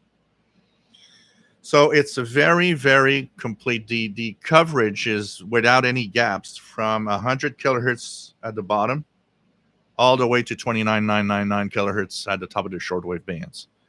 So the coverage is nice. Sensitivity is nice. You have RF gain and attenuators. You're going to have to play with them if, like me, you have some really strong signals coming through, because there definitely are some flaws there. But that, with strong signals like I have, is something that I'm used to on a lot of radios. Single sideband tuning is fun. If there's one thing that I like on this radio is, like I'm going to go on the 40 meter band here, 7200. Put myself in lower sideband. Tuning is done by a BFO, and the precision is pretty nice. One of the problems with a radio that tunes to 1 kilohertz precision is really knowing, are you tuned precisely to the frequency you are? I've noticed that on single sideband, as long as you keep the knob, there's a little dent or notch here on the knob, as long as you keep it centered in the middle up, you're almost pretty sure that the frequency you're tuned to is where the station is in general. So if you hear something on 7185, it's on 7185, which is not every radio that gives you that ability. A lot of the radios with BFOs, you're not really sure if you tune a kilohertz up or down because the BFO is very wide. Or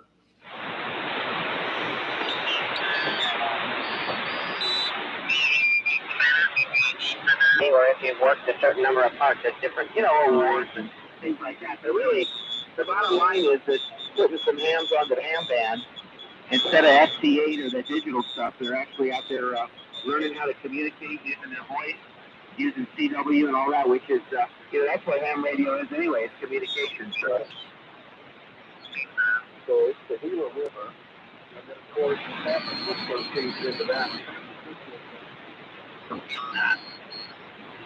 At some point would have ended up in the wrong spot, and I have 3 other antennas up there already, and my wife, I didn't want to press my luck, so. It's not too difficult to have a relatively natural voice also. So that's kind of nice also for that. We'll look for you again for sure. So to give you an example of how the precision could be, if I put it on 6750, and hopefully propagation will help me with Trenton Military on 6754, you'll notice that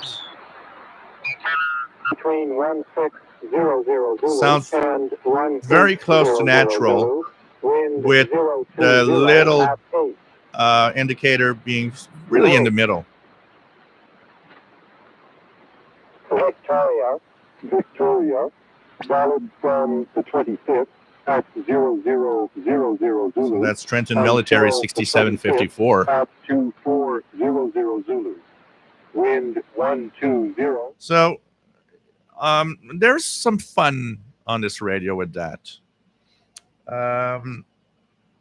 It uses 40 batteries, the ability to have FM and shortwave external antennas.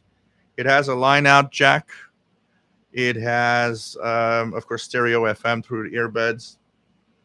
It has this rotatable medium wave antenna, which is kind of nice. I haven't tested much medium wave yet. I want to test it, especially with this, which looks like it's nice. And what is interesting is it has a plug here. So if you have the AN200, you can actually plug it in here and use it as a long wave, medium wave antenna.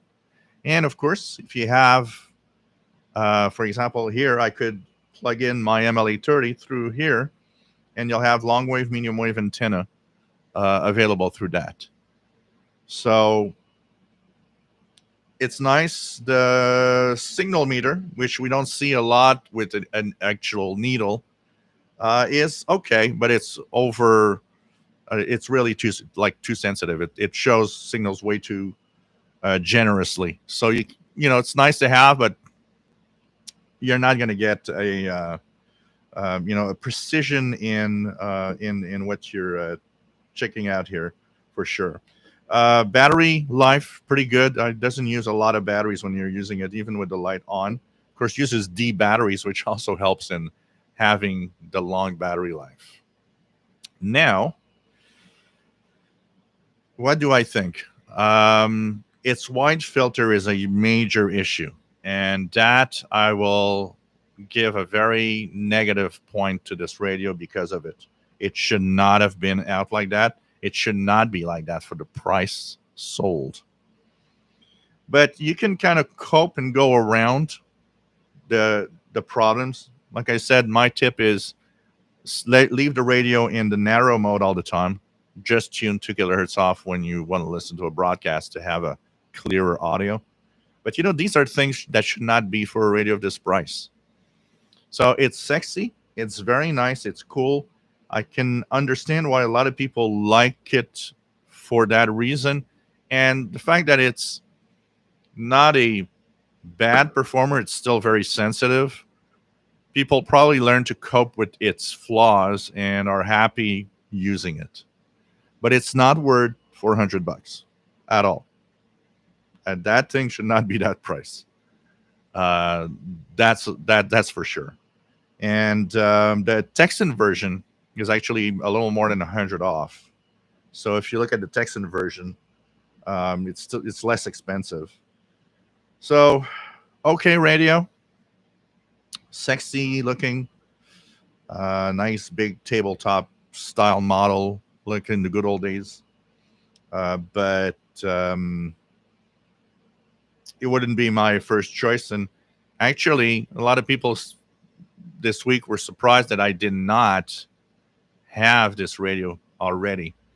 And it was very simple. Because I already knew of most of the flaws, and I did see the price. It was simply a no. It was, for me, it was like, no, it's too expensive for what I hear about it. Even though it's a nice, big, very sexy device when you have it on your table.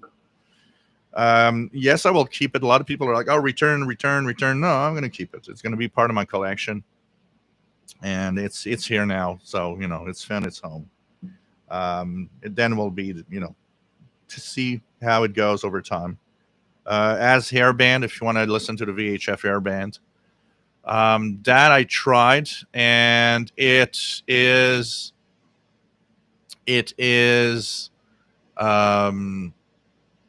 okay. It seems to be sensitive enough. I hear what I would hear standard on the local airport here, but I'm not fond. You guys know that I'm not fond of airband, VHF airband on any shortwave radio. I know some of you absolutely want that as a feature.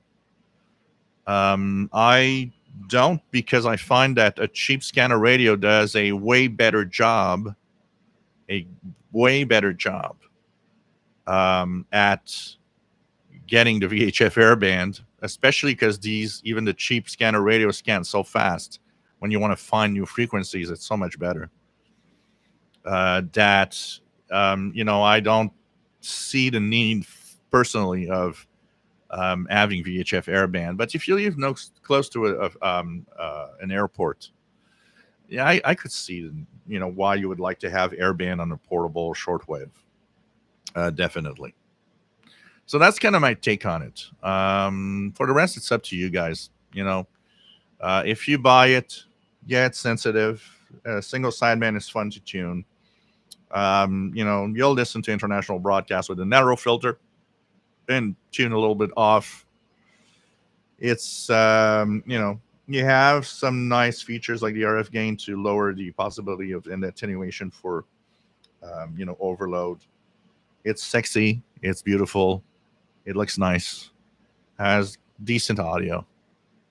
I think if you go for this, it's really because there's maybe inside us, one of the reasons this would be something people get, even for the price that it's sold, is the nostalgia of a nice big tabletop radio of the 80s or 70s that we would have.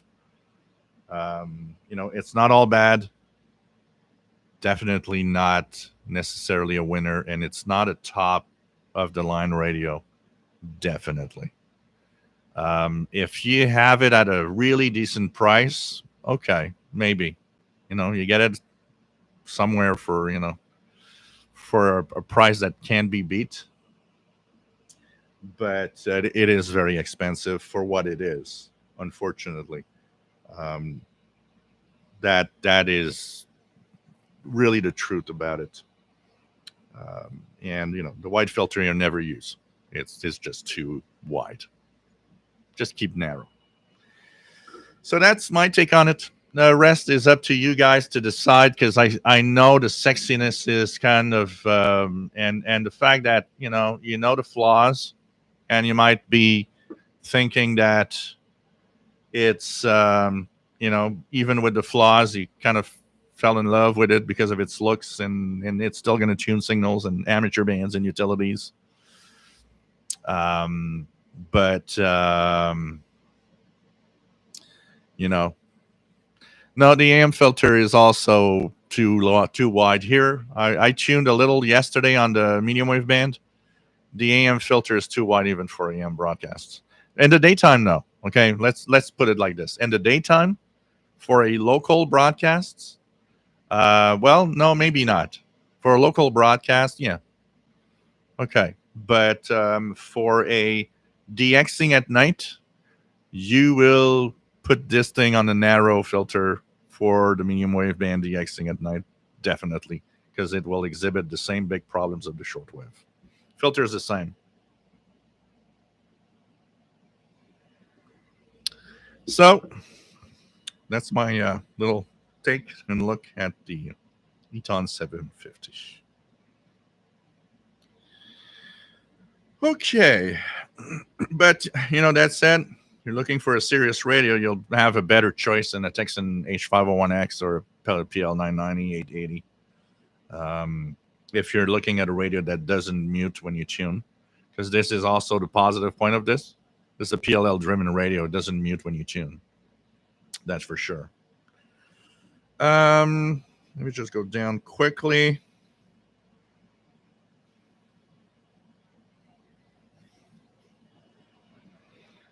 Tin Can Telephone, learning how to build or buy a decent linear power supply has merits. Yep. It's just that they're really heavy when you need a lot of power. Love the blue. Nice to have you here. Yep. Or the Texan version, the Texan S2000 is $280. Super Scope 96. Still got it to find. I can't find the original version of the RF562. My replacement Panasonic sent was the DSP version. I got the original here. I've learned later that they actually upgraded that thing for DSP. Mike WX50, nice to have you here from Northwest Arkansas. Chastang, nice to have you here from Louisville, Kentucky. What else do we have? So, this radio is way more than an SDR. Absolutely, for that price you get an SDR, which is just amazing. Just amazing. Henry, nice to have you on board. The grinding version, stock antenna is very long and durable. What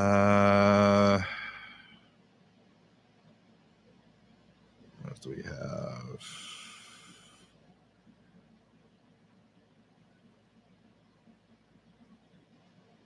Daniel, it's exactly in the same frequency on the radio, listening to exactly what you're listening to in New Brunswick. Cool. Sunwave, just do not use the audio patch cable for a connection between AM200 and radio. Bad mismatch and impedance. Yeah. And you need a really good cable that has a good shielding.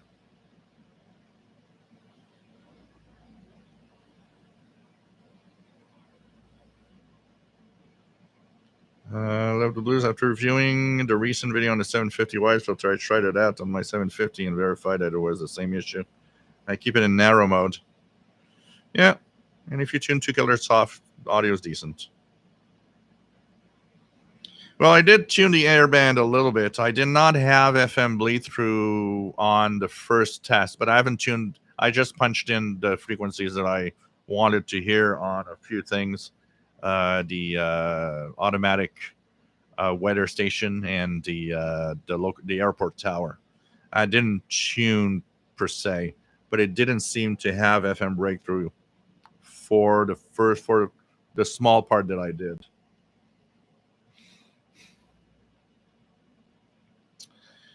What else do we have?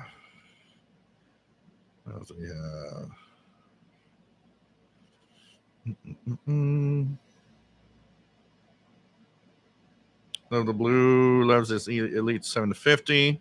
And I think that's what happens is I think most people that have it do kind of like it. And, thank you, Daniel. Mike B, what are the top 3? Whoops, I lost the where I was.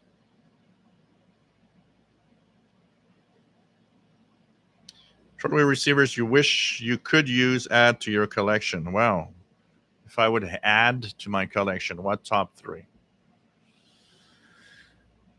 I got so many. If you look at new radios, honestly, there isn't really much. If money was no object, I would probably add an ICOM R8600 for the fun of it.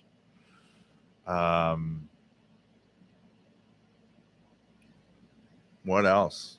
Maybe a Belka. The Belka DX. A lot of people, pushing me to get a Belka. Things like that. But honestly, I have so many that, new radios. I don't know. I don't know what I would get as the top 3 shortwave receivers that I would add to my collection. Bonsoir, TVDX, sir. Oh, that definitely, Matt. If the signal is in top shape. WWVCHU check. Let's check it out with the leads on receiver. So let's start with 25,000 kilohertz. Let's remove ourselves from single sideband. So 25,000 kilohertz, nothing. Let's make sure that my RF gain is high enough. 20,000. Over here. It's there slightly. Yep, 20 megahertz.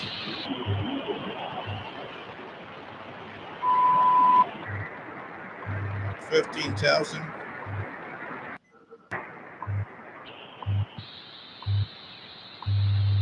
Pretty good on 15 megahertz.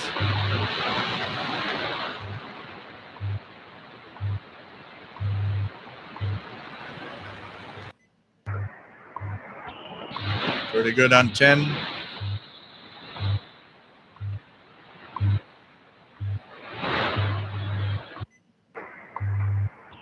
Pretty good on 5.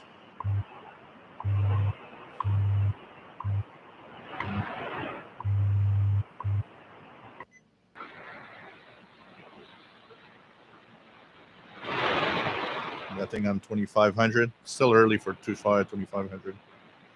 And for CHU, 14670. I usually never hear. 7850.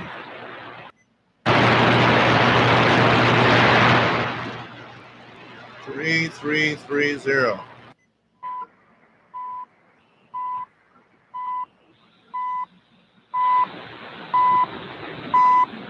Pretty good on 3330. So that's the CHU and the WWV check for the signals.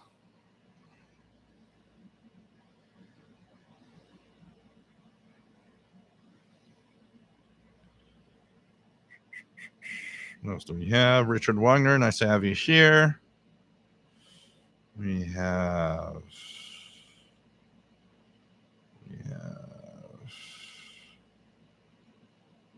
Kevin Michael has WWVH in his area, 2.5 and 5.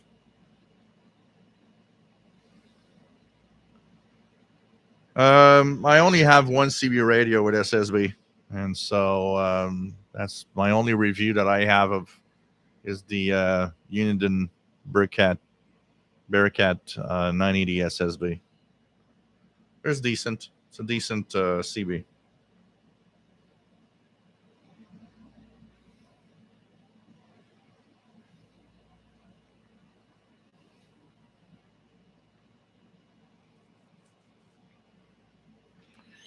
Danny Shortwave says, I got both the 800 and 750. 800 is a beast, but I still favor my 750.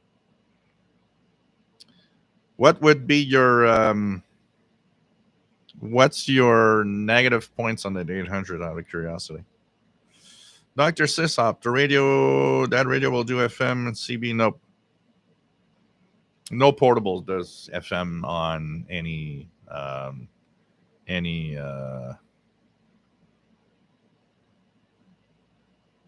on these bands. It's really something that is much more a desktop thing, or or an SDR. Low Tech, what if you ran Ethon Elite 750 through your Radio Shack DSP from your ICOM 8500 via external speaker? Yeah, well, it wouldn't change anything.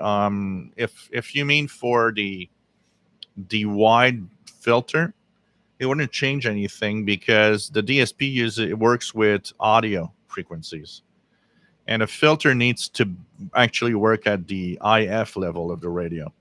If you want to block signals that are near, it really needs to be a filter that works on the electronics of the radio, not on the audio part, because that wouldn't work.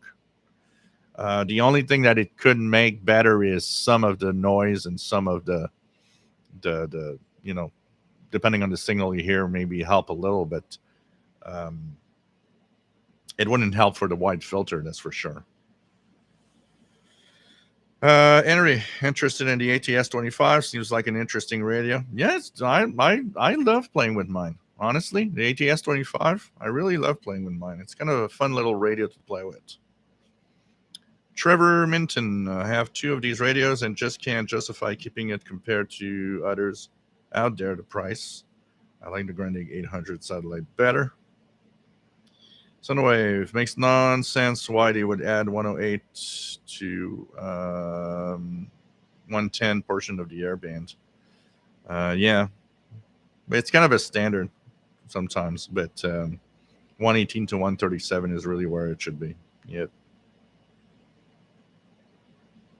No problem, Rob. Dustin Loaf, CH 7850 is weaker, but beeping nicely.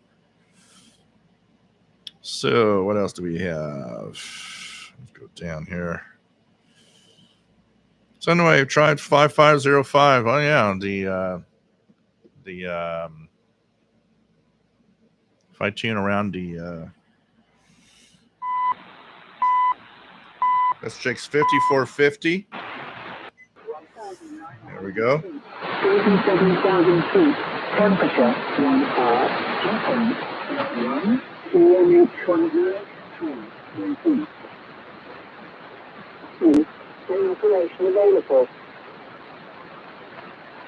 So 50 or 5450 upper sideband is the Royal Air Force One military out of the United Kingdom. And if we go to 5505,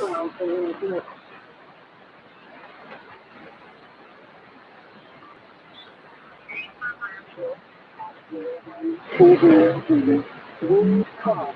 Cavalcade. Temperature 17. Dew point 16. QNH 1016. Commencement. so 5505 is the Shannon Valmet weather station from Ireland, also coming in 5505. Let's check for the aeronautical frequencies.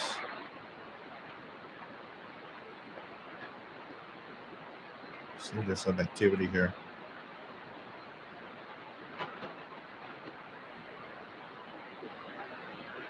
What I'm going to do is I'm going to tune the SDR.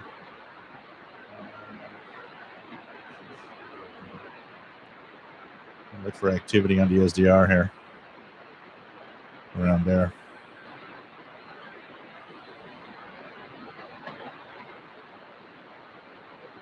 Should technically hear some aeronautical stuff.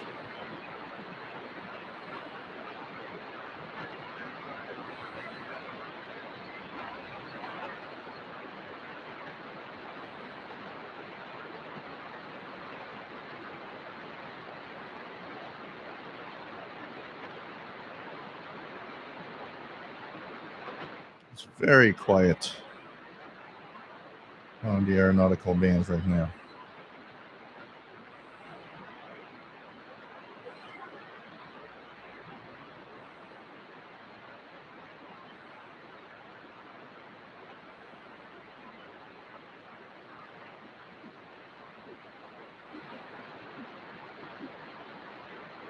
Line 98. So that's 5598.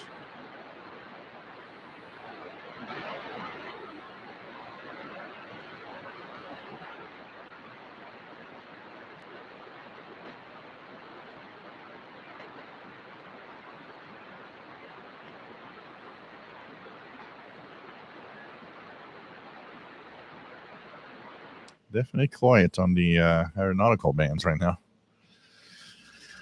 What else do we have?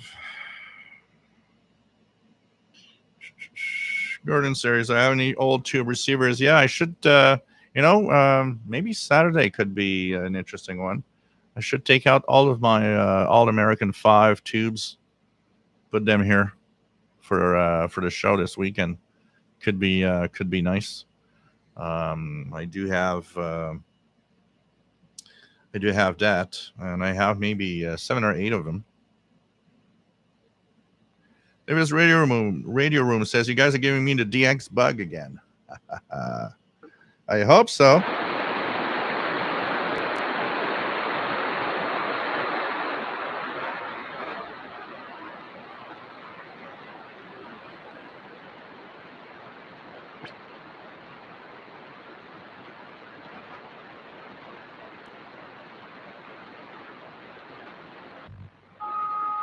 Oh, here we go.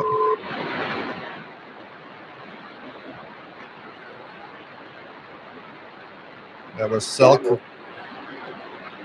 call.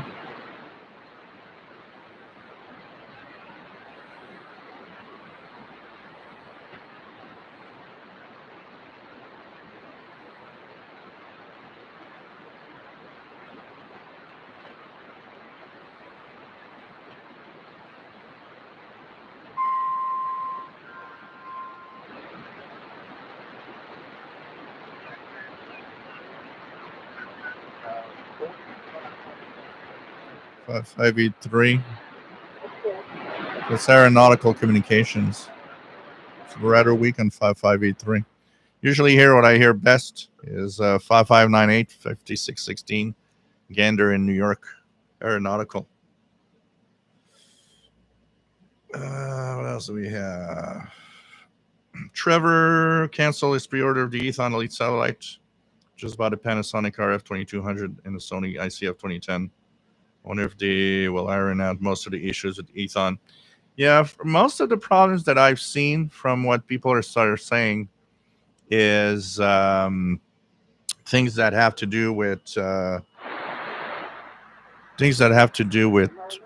firmware.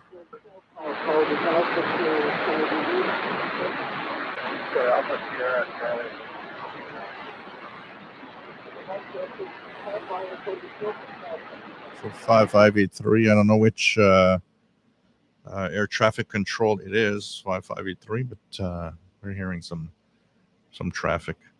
So it a lot of the bugs seem to be firmware. So that would mean that I would guess a good firmware update might fix a lot of the issues. The biggest complaint that I've heard until now was mostly that the HD radio freezes. And apparently what happened to Universal Radio when they tested it is that in an hour, the HD radio on FM froze 3 times. So they thought, okay, no, we can't sell that like that. And I believe that would be fixable by firmware updates.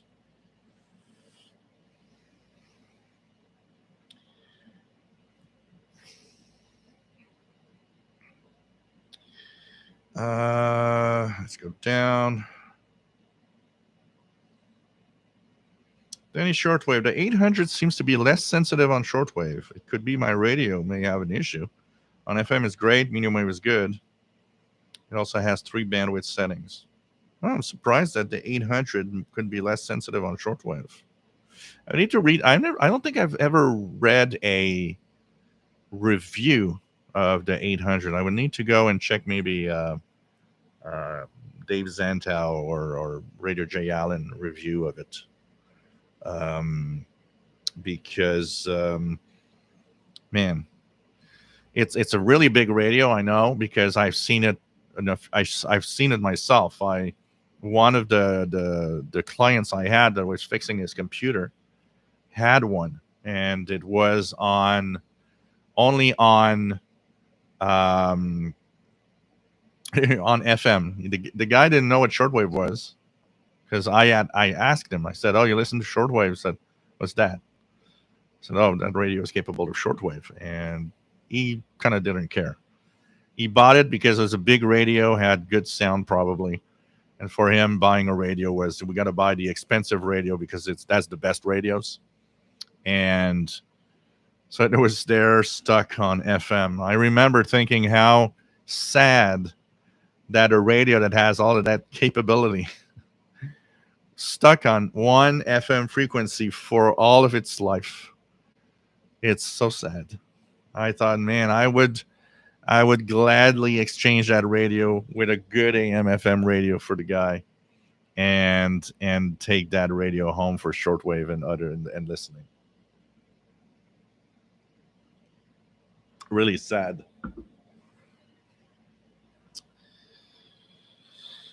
Don also canceled his Ethon Elite satellite.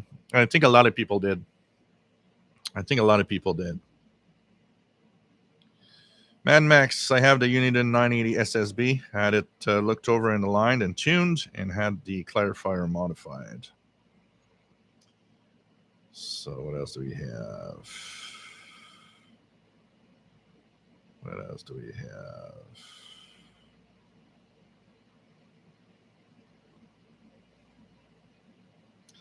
Shortwave Radio Passion, already have the Sanjian 909X2, Texan 880, but the last one does not convince me too much.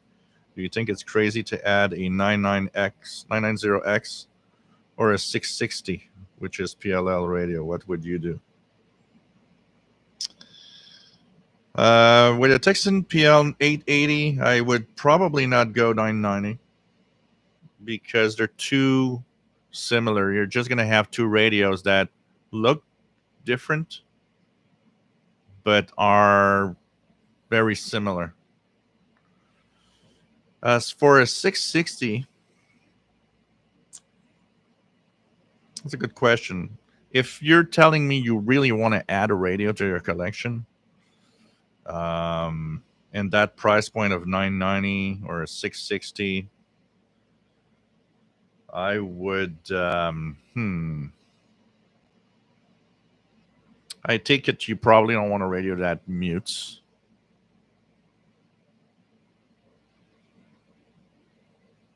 You have an SDR? I would go SDR. And for the price of 990X, you have an RSPDX, and you could dabble with software-defined radio. I don't know. I'm not sure. Adding a 990X or a 660, it's for the pure fun of adding a radio. You could add the 660, which is a different kind of radio with a BFO, and it has the airband, like the Sanjian, but it's a different kind of radio, and it's a decent radio, and not too expensive. But it's funny, I'd add an SDR if you don't have one and would like to try software-defined receivers.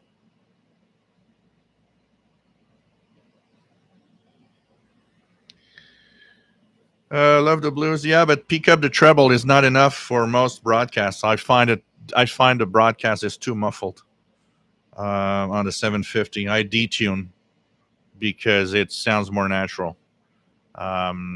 It's way too muffled on the narrow filter, even with the treble at the max, which it is right now. Yogi, nice to have you on board.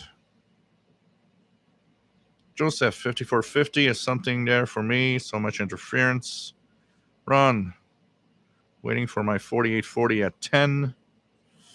Trevor, especially when you fill the 800 with D-cell batteries. Oh, man, that thing must be heavy. Brian Kolb, 8843, San Francisco. We never really hear the West Coast here, the West Coast stations here. One of the things about the aeronautical stations is the fact that aeronautical stations tend to broadcast directional towards the ocean. So, for example, San Francisco will broadcast towards the Pacific, away from us. So, hearing the West Coast's ATC, air traffic control, something I never hear. But I will hear. I've heard Iceland a couple of times. I've heard. Here's some traffic.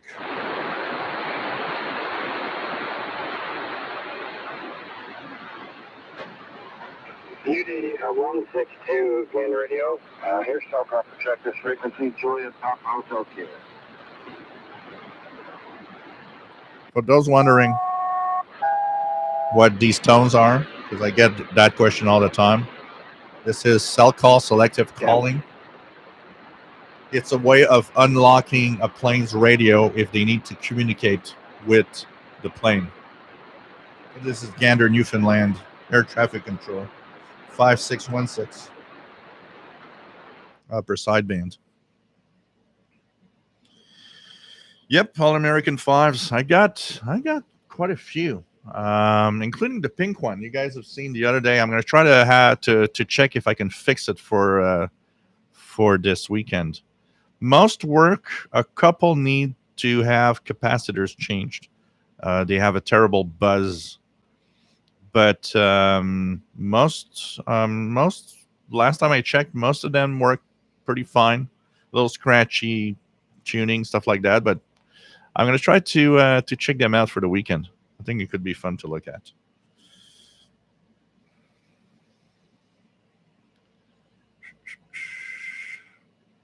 What else do we have? My WX50 will work on his biceps with the Satellite 800. Tosin Laf, I'm still hearing good meteor bursts every few minutes. Are we in a... is there some kind of a meteor shower at this time? Bench press with the 800. Sunwave 6604. Yeah, right now it must be quiet, but 6604 every 20 minutes.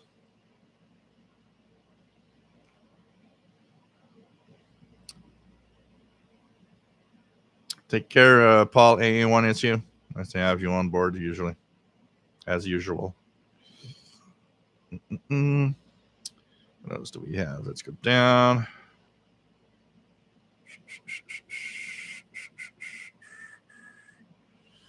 So anyway, thinking about buying a good quality regulated power supply. I don't need more than 1 amp. Most radios I have barely use 500. If you look on, I bought one that is a, I'd have to find it. I bought one which has multiple voltages with a little switch on it, and it is not a switching power supply. It is a linear power supply, and it has a toroid core at the end of the plug to lower noise, and it seems to be pretty decent. And I got it on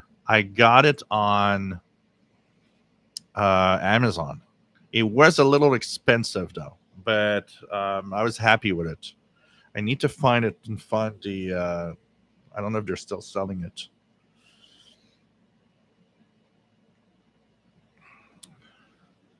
Like WX50, the Satellite 800, pretty good sensitivity with the ML830.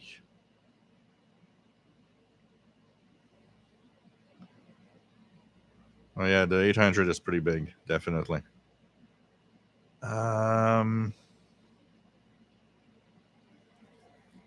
Danielle says, in terms of general performance, I find my 800 outdoes my 750.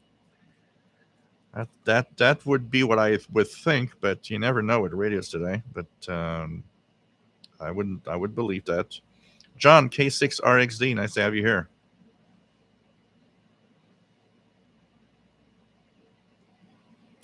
An SDR, you mean, Daniel? You could go real cheap, but I would go to the easier way of using one. You could have a RSP1A by SDR Play for here in Canada, $140-ish, $150-ish dollars. They sell it at Radio World in Toronto. And that is easy to install. It's just plug and play. You just plug that thing. You install the software, plug the thing, it works. It's just the learning curve of the software and learning how to use it.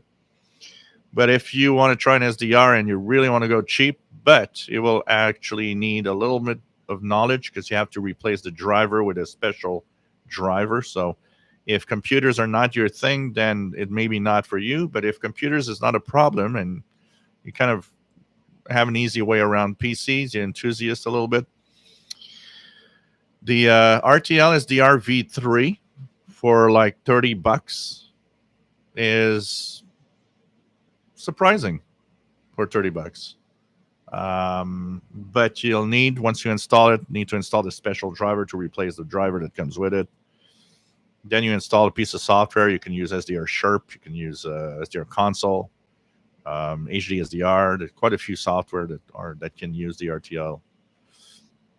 But for easy to start, the SDR Play RSP1A is probably the best entry level you can get for the price that it goes for.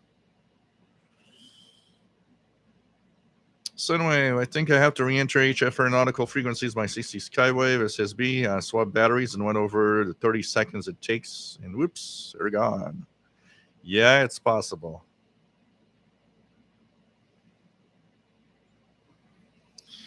You know, the CC Skywave SSB is okay. I mean, if somebody has, wants a radio that has a NOAA, because that's really it's where it has its kind of real feature we don't see much. Need a radio that has, the NOAA weather channels. You still get a decent shortwave radio, even though it's not totally up to par with others, but you clip a piece of wire in the antenna and it works. My biggest rant at the CC Skywave SSB would mostly be that it's expensive for what it is, but it's okay. Honestly, it works. I mean, I did put it in my top 10 shortwave radios of 2022.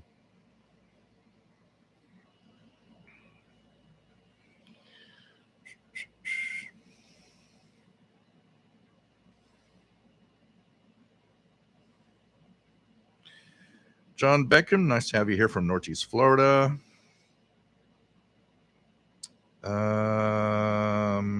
Kev, Michael, here's San Francisco International Airport on 84.3, but you're in the Pacific area, so that's normal.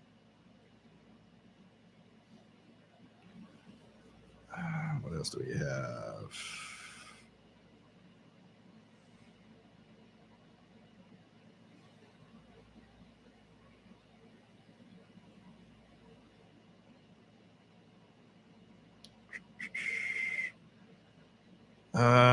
Low Tech, have you ever checked out the ELAD FDM S3? It features up to 24 megahertz of bandwidth. I don't think they ever went into production, but it looks like a beast. Yeah, I looked at some of the ELAD stuff. It's very expensive, but I know a lot of people that are very serious DXers are very happy with them.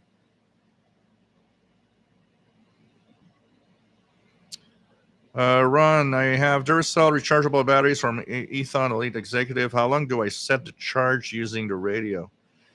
For radios that you have to set the amount of time for a charge, the radios usually charge at 1/10 the rate, which is kind of the minimum charge rate of a slow charger. So what you'll do is you'll look at the battery and look at how much milliamp hours they have.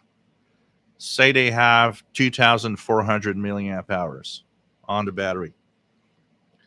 Then on a radio that, like I've got one of here, a couple of Texan receivers that you have to set the time. What you'll do is for a 2,400 milliamp, you'll set the radio for 24 hours. Every 1,000 milliamp, every 100 milliamp that you have is going to be 1 hour. It's a very slow charging process from the radio. That's why when you get high capacity batteries, you're better off with an external charger. It will charge much faster.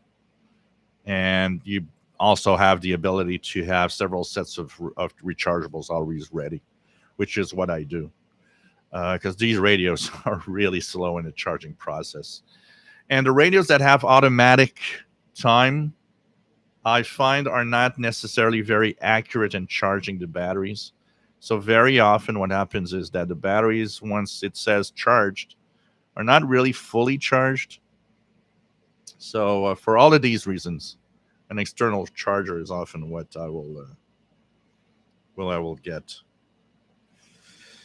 Kev Michael, here's Tokyo International on 5574.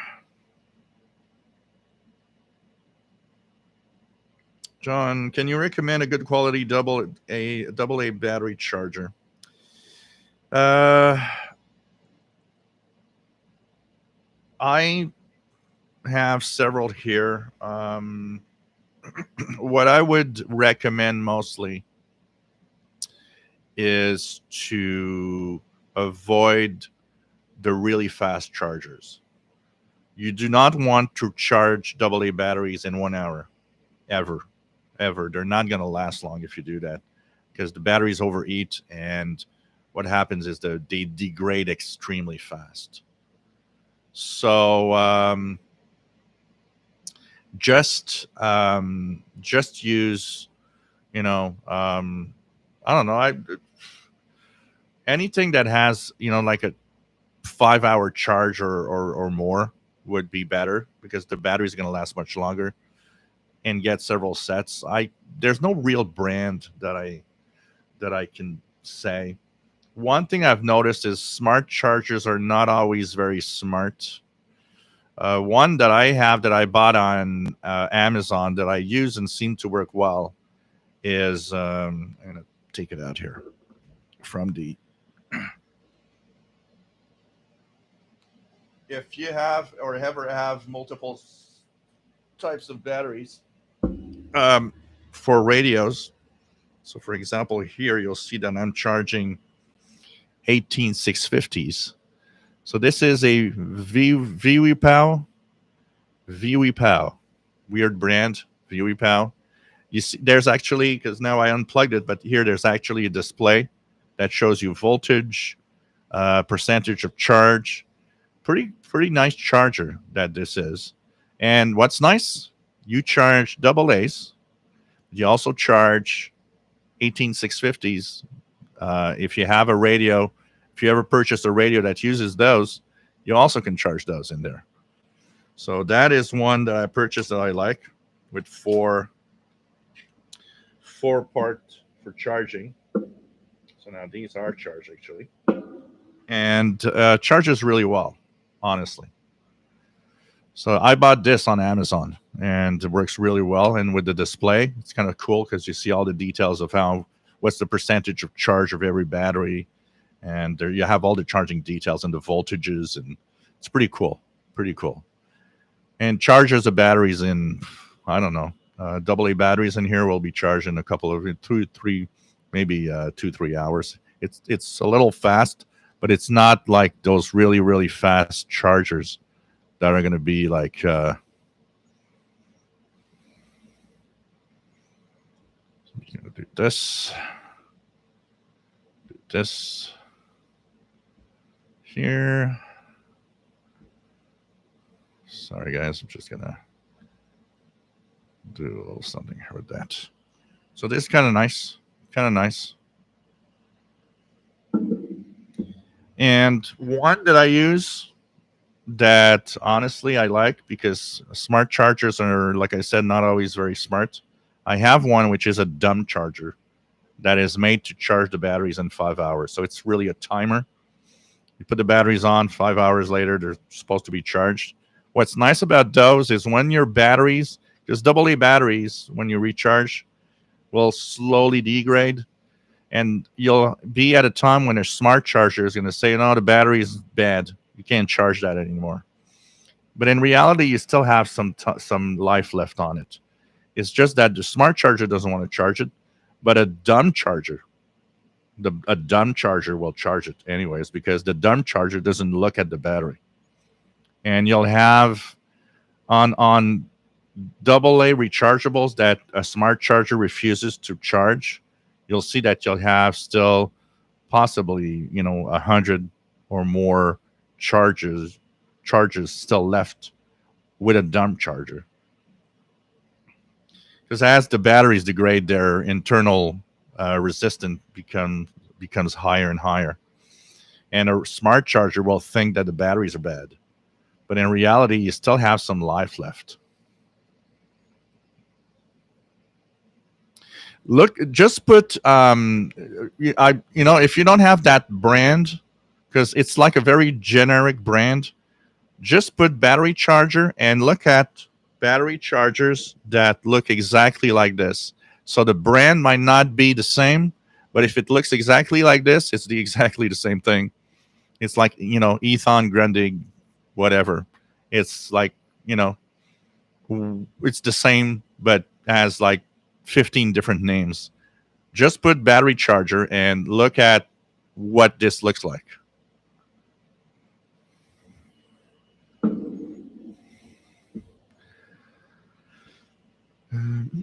Charges AAA, AA, 18650, and another type of lithium ion, I believe, also.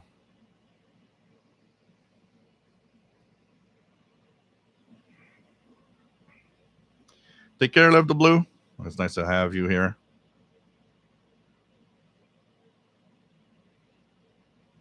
Kev Michael, Realistic Patrolman was good for shortwave, and VHF 3050 was good DX. Yeah, back in the day. Darcy, nice to have you here. Daniel, Mark, show meteor shower for August. Whoops. I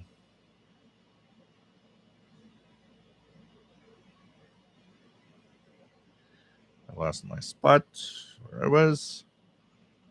Okay, for August. Yeah, there's the Perseids, but they're usually pretty much at the end now. Yeah. But yeah, there could be still a few Perseids around. Undecided hobbies. The RTL SDR, I think, goes down to 1 megahertz. You're not going to do long wave on it. I'm pretty sure.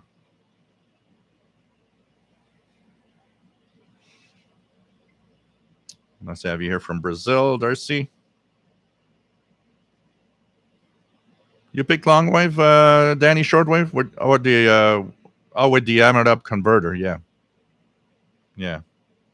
But the RTL SDR itself goes to 1 megahertz at the lowest. Take care, Simon Templar. Always nice to have you here.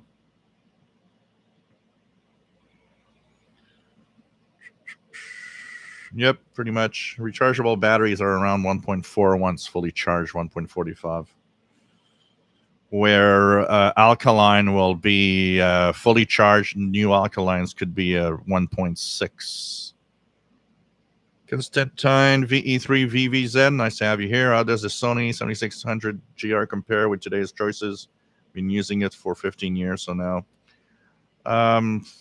If the question is because you're asking yourself, should I buy something new today?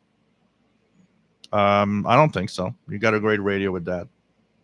And I don't, you're not going to get on the new radios today anything that you won't hear on the Sony.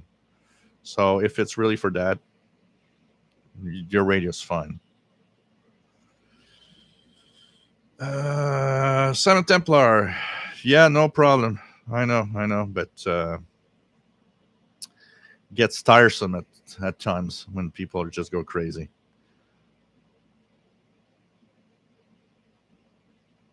I-61, nice to have you here.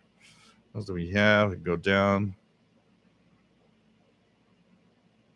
Oh, I got tons of rant, Chaz Tank. I got I don't know how many people send me really bad emails saying that I'm an idiot. And a couple of quite a few comments. A lot of them that I removed because they had the F word in it. One guy came back, so you ban comments. I ban comments if you use the F word when you talk.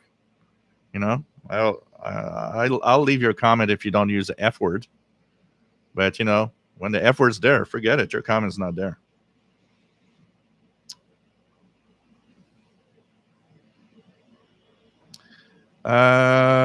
Sergeant Rock, thank you very much. Yeah, Joe Adamov, Radio Moscow, Jonathan Marks, all of that. Yep, absolutely. Pretty cool. Ten Pharaohs, and while we're on stuff you can't get in the US, what about the XH data Ceodon? I've not seen any availability in the US. You know what? I haven't done radio searches a lot, and I see a lot of people see the Ceodon D808, but I often don't see. Let me check here. If I go to Amazon Canada. So I'm going to go to Amazon Canada. Amazon Canada. Just out of curiosity. And if I put shortwave,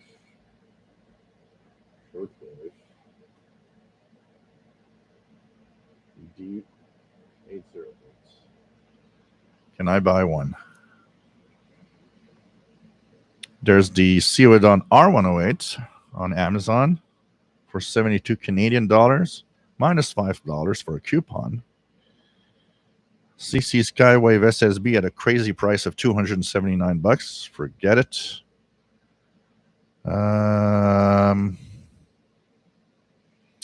That's interesting. You see here, doesn't pop. There's no D808 that pops up. There's a lot of Texans. Seem to be a little harder to find. They seem to be harder to get now.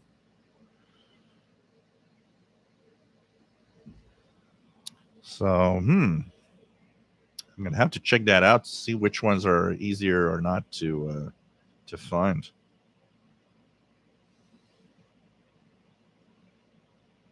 Oh, that's an idea, man. Max, a USB connected battery charger on the power bank. Yep.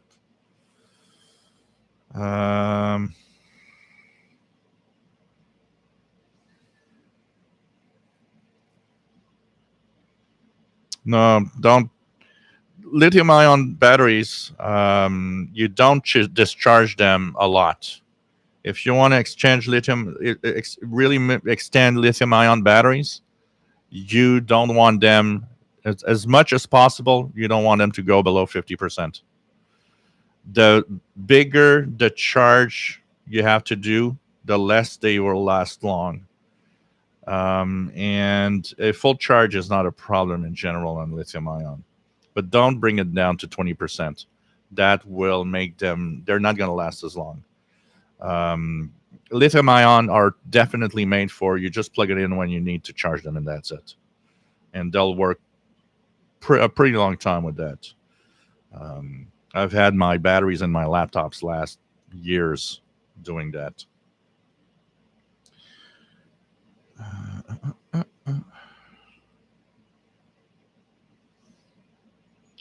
Red Stickum, nice to have you on board, Red Stickum.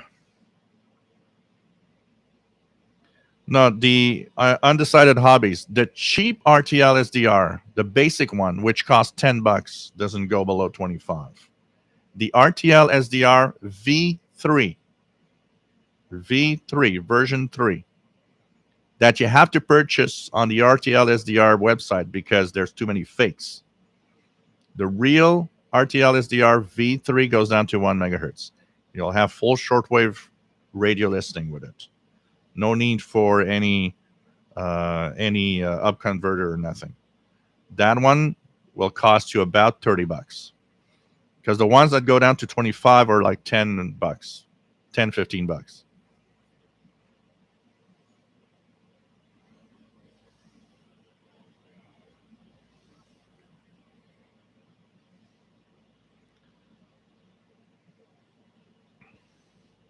But like, Danny Shortwave, be careful. Like I was saying, there's the RTL SDR, there's RTL SDR V3.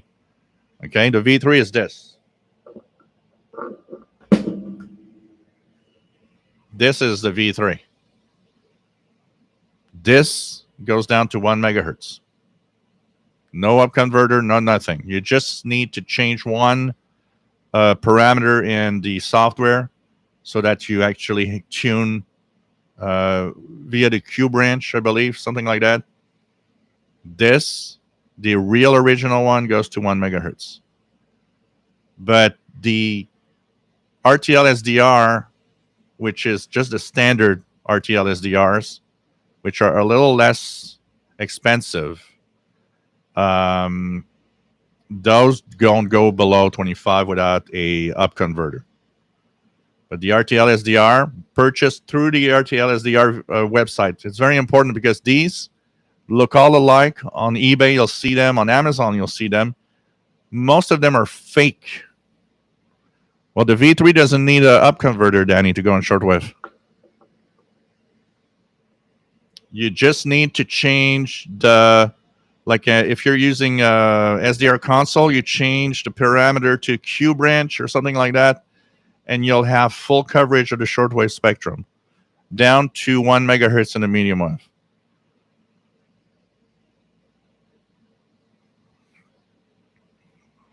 So you just need to change.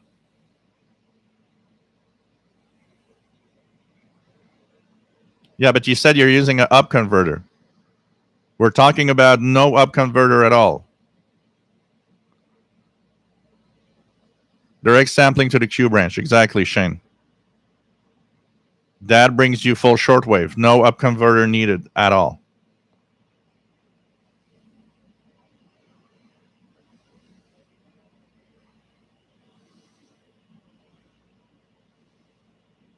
A family-friendly channel. Yep, that's the F words.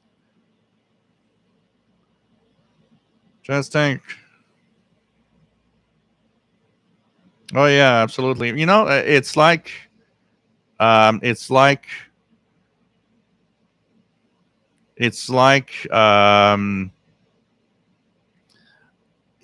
being attacked personally.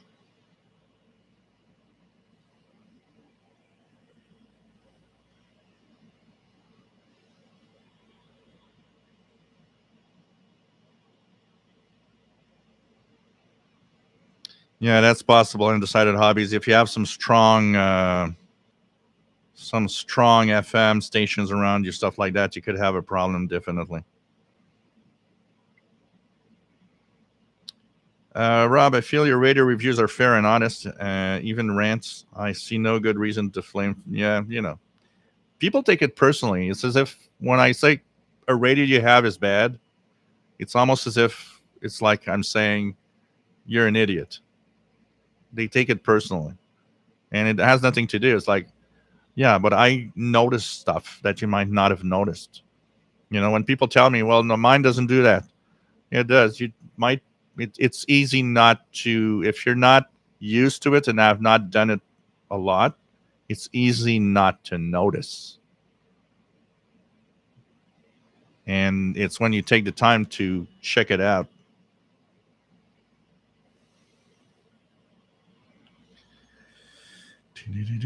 Well, it depends what you put as a comment in Brother Stare.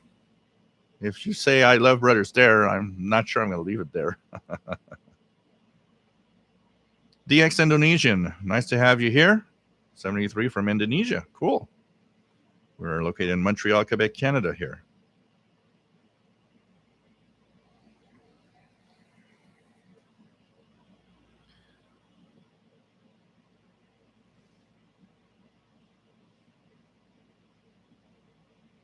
Yeah, but like I said, Danny, on the V3, you don't need that ham it up thing at all. You just directly on the Q branch. That's all. RJ Dakota, thank you for your research and reviews. Some people don't like the difference of opinion. Yeah, you know.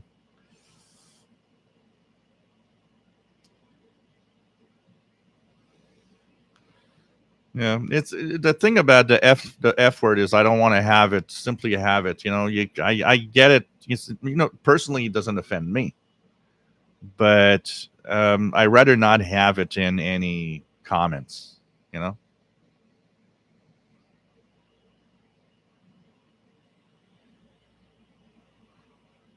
The F word usually comes up anyways when they want to kind of poke at you. You know, they're gonna say you're a F idiot, stuff like that.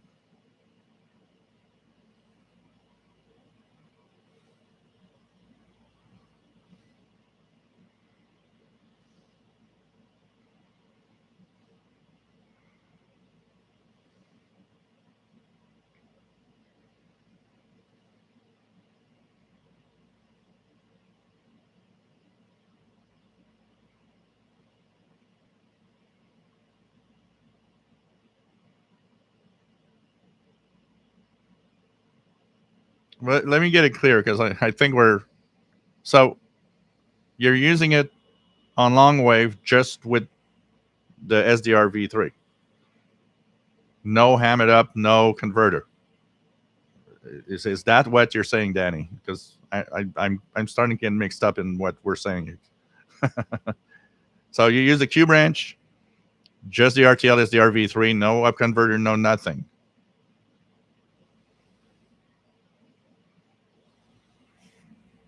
Oh, the RSP, anyways, undecided hobbies is way better. Anyways, that's for sure.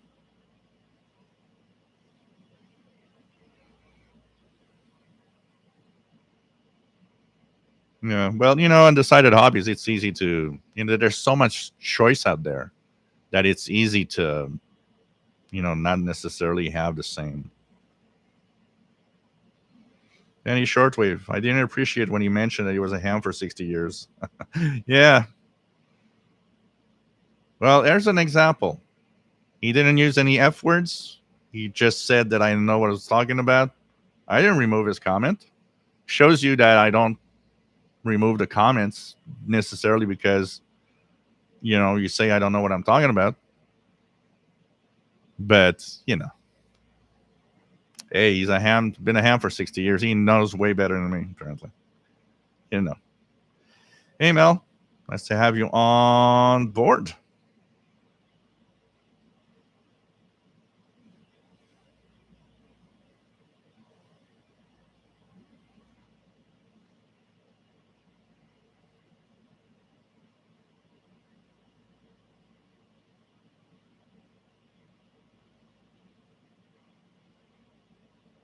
But most of the time, anyways, when they use the F word on my comments, they'll use the F word to attack me directly, anyways.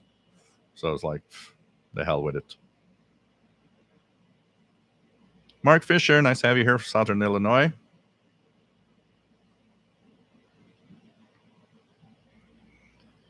What else do we have? It's because I just don't want the F word in it because on my tech channel, I often see comments that are acceptable. The comment itself is no problem.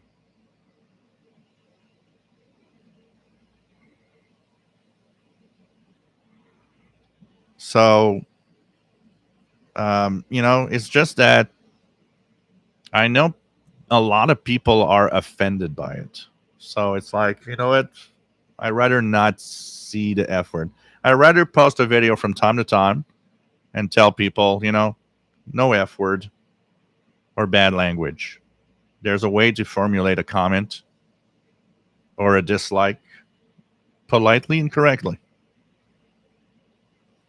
If you tell me, well, I think you're wrong, your comment is going to stay there because you're allowed to disagree. I got no problem with that. It's, all in the way that it's done.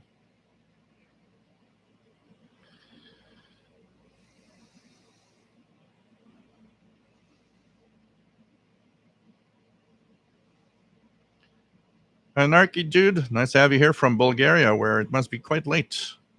Any shortwave, I use mine or TLSDR with the up converter to go down into the medium wave and long wave. Okay. Now we understand each other. KJ4 UNX, nice to have you here from West Tennessee.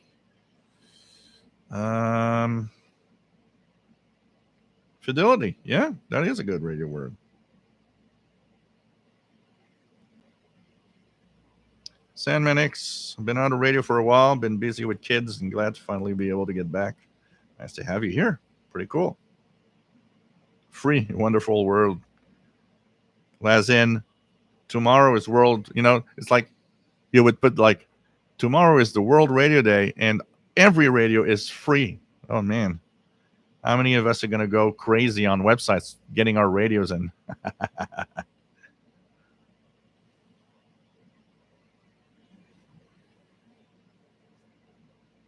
NESDR is product made stateside New York. I think it's a group of hammies. Fun. Absolutely. And Max, I've seen many times where YouTube is the one that nukes comments, even though you're not cussing or getting out of line. Yeah, there's actually YouTube will set it in a special category. So, for example, if you curse at me, or curse in a comment, or curse at somebody else, it will put it in a section. When I go through the comments to approve, I'll end up with, so now do you want to see the bad language comments? It's going to actually tell me that. And I can click there to see the bad language comments because it'll put them in a separate section. But it's not clear. So it's probably easy for a lot of people to not even see that there was that section with the bad comments. But one of the worst that you can do, you can attack me and treat me like an idiot. There's one thing. And over all the years of making videos, pretty much immune to it now. What makes me mad is if you tell another user on my channel that he's dumb, or you don't attack another user on my channel ever. That, no, it will never go through if you attack another user, another viewer.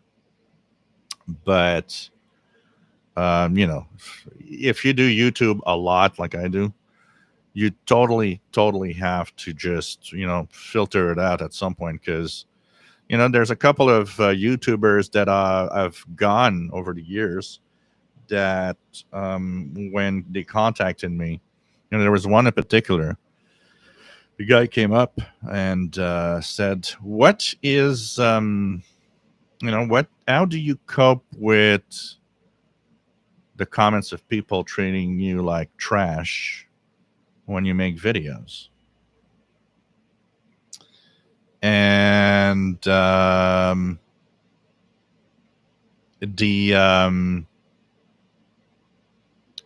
thing is, I there's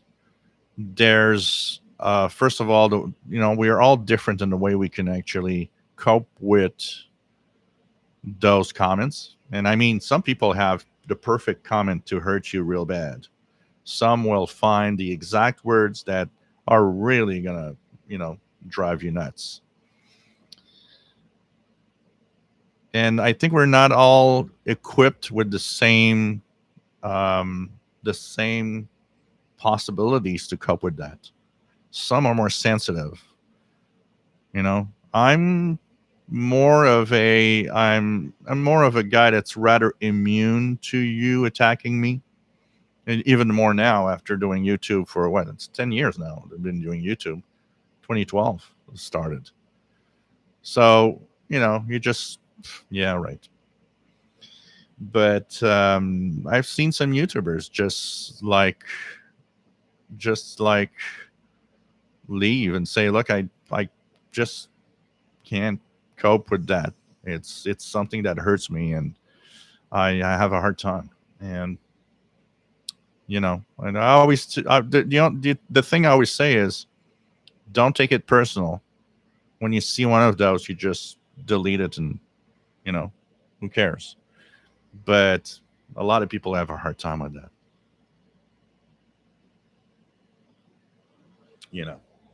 I think we're not all equipped to deal with that in the same way.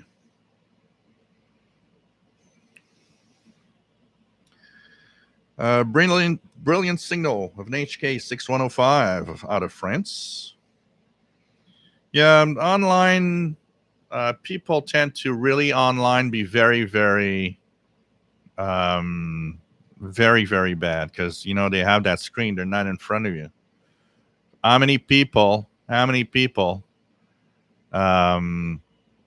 will never say in your face what they're saying online, because there's that protection. They're in their little basement and nothing can happen. And I'm not going to go there and punch you.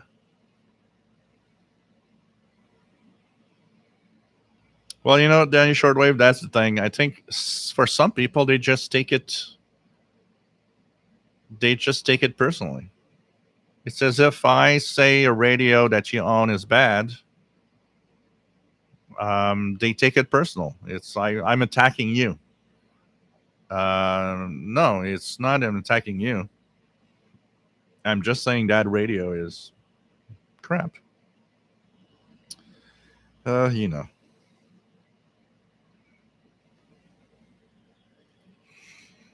Ron says manners will open doors. I tell my younger in the family you can be poor. Manners open doors. Yep. Yeah, being nice definitely helps. Greg doesn't like it when people talk bad about me. Yeah, doesn't matter.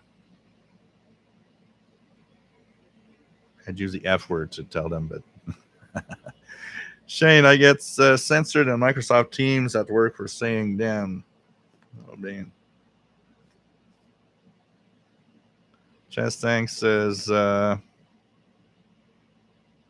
not afraid to say it. I'm glad I found your channel. The folks here have been great and like seeing old friends. Like a big family. Yep, absolutely.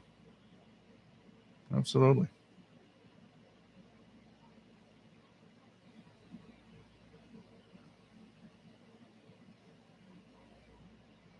Yeah, Danny Shortwave.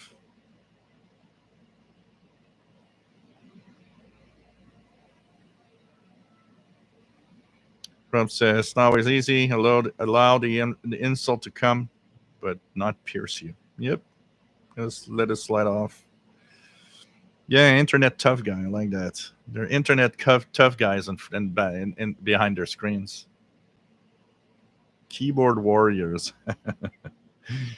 Oh, man. Thank you, John, for the nice comment. King in the Extra Franchise channel after watching a review of Grinding S450 DLX, watching the summer 2013. Subscribed since 2014. Cool. Mark Fisher, Two Hands on a Radio had a great YouTube channel, but quit for the very reason you were talking about, being attacked, and he didn't want to put it up with. Yep, another one.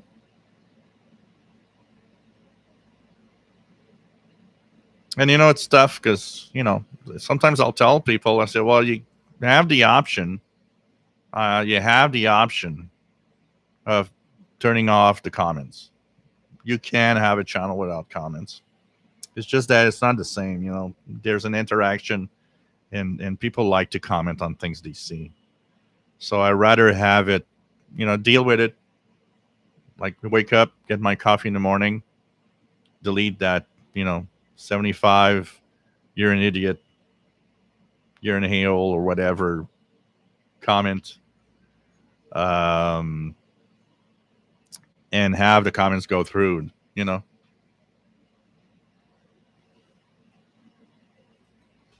Undecided hobbies. Maybe they shouldn't have bought a crap radio. Dreadwater, I'm a 50-year Toronto Maple Leafs fan. I'm immune to abuse. Yeah, lots of bad jokes with that. Keegan, I remember the first time watching the Shortwave show in September 2014, back when it was Google Hangouts. Wow. Crazy, eh? Sandman, if you've been on the internet for 30 years, you become immune to trolls. Yeah. Anarchy Dude, will you ever do Q&A about your personal life? Reveal more about you. Yeah, we've done that in the past a few times. Maybe it's in order of getting one up again and running for all the people that never asked or don't know. We've done that. We had a lot of people ask me quite personal questions. I go to personal questions up to a certain point. Having a public life on YouTube, there are things you just stay away from. But yeah, that could be cool. Lotex says if by some miracle he wins the lottery, he's going to buy me an Icon my CR8600.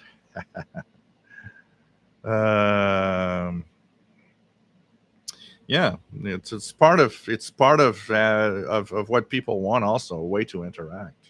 Oh yeah, online games are the worst thing. Online games, especially when you're good and you kind of, beat the crap out of somebody else in a game. Oh, man. John Beck, I'm very impressed about the shortwave reception capability of the inexpensive Redicus V111. Undecided hobbies, there's lots to watch on YouTube, but your show, we can have a conversation as a group. Yep.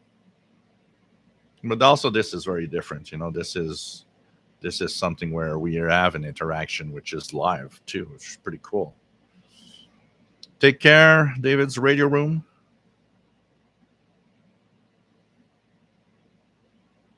Yeah, the internet does add a layer that makes it easy for people to be unkind and idiots.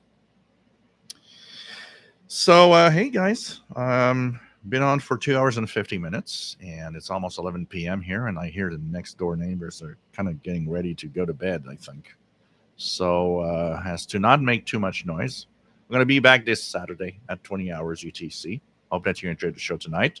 Hope you enjoyed the look at the radio that got me tons of rants, and my look at and my personal opinion on it. So always nice to have everybody here. So thanks everyone for being here. Hope you enjoy the videos, the live shows. Take care, my friends, and we will be back Saturday. And I'll try to get out the American files that I got here and kind of display them here, and maybe we could look at them and maybe turn some on. Here I'll have the tube, good old tube smell. So take care, my friends. Stay safe. It's always fun to be with you guys, and you're a great bunch of people. So take care, people. See you Saturday. Love you all, my friends.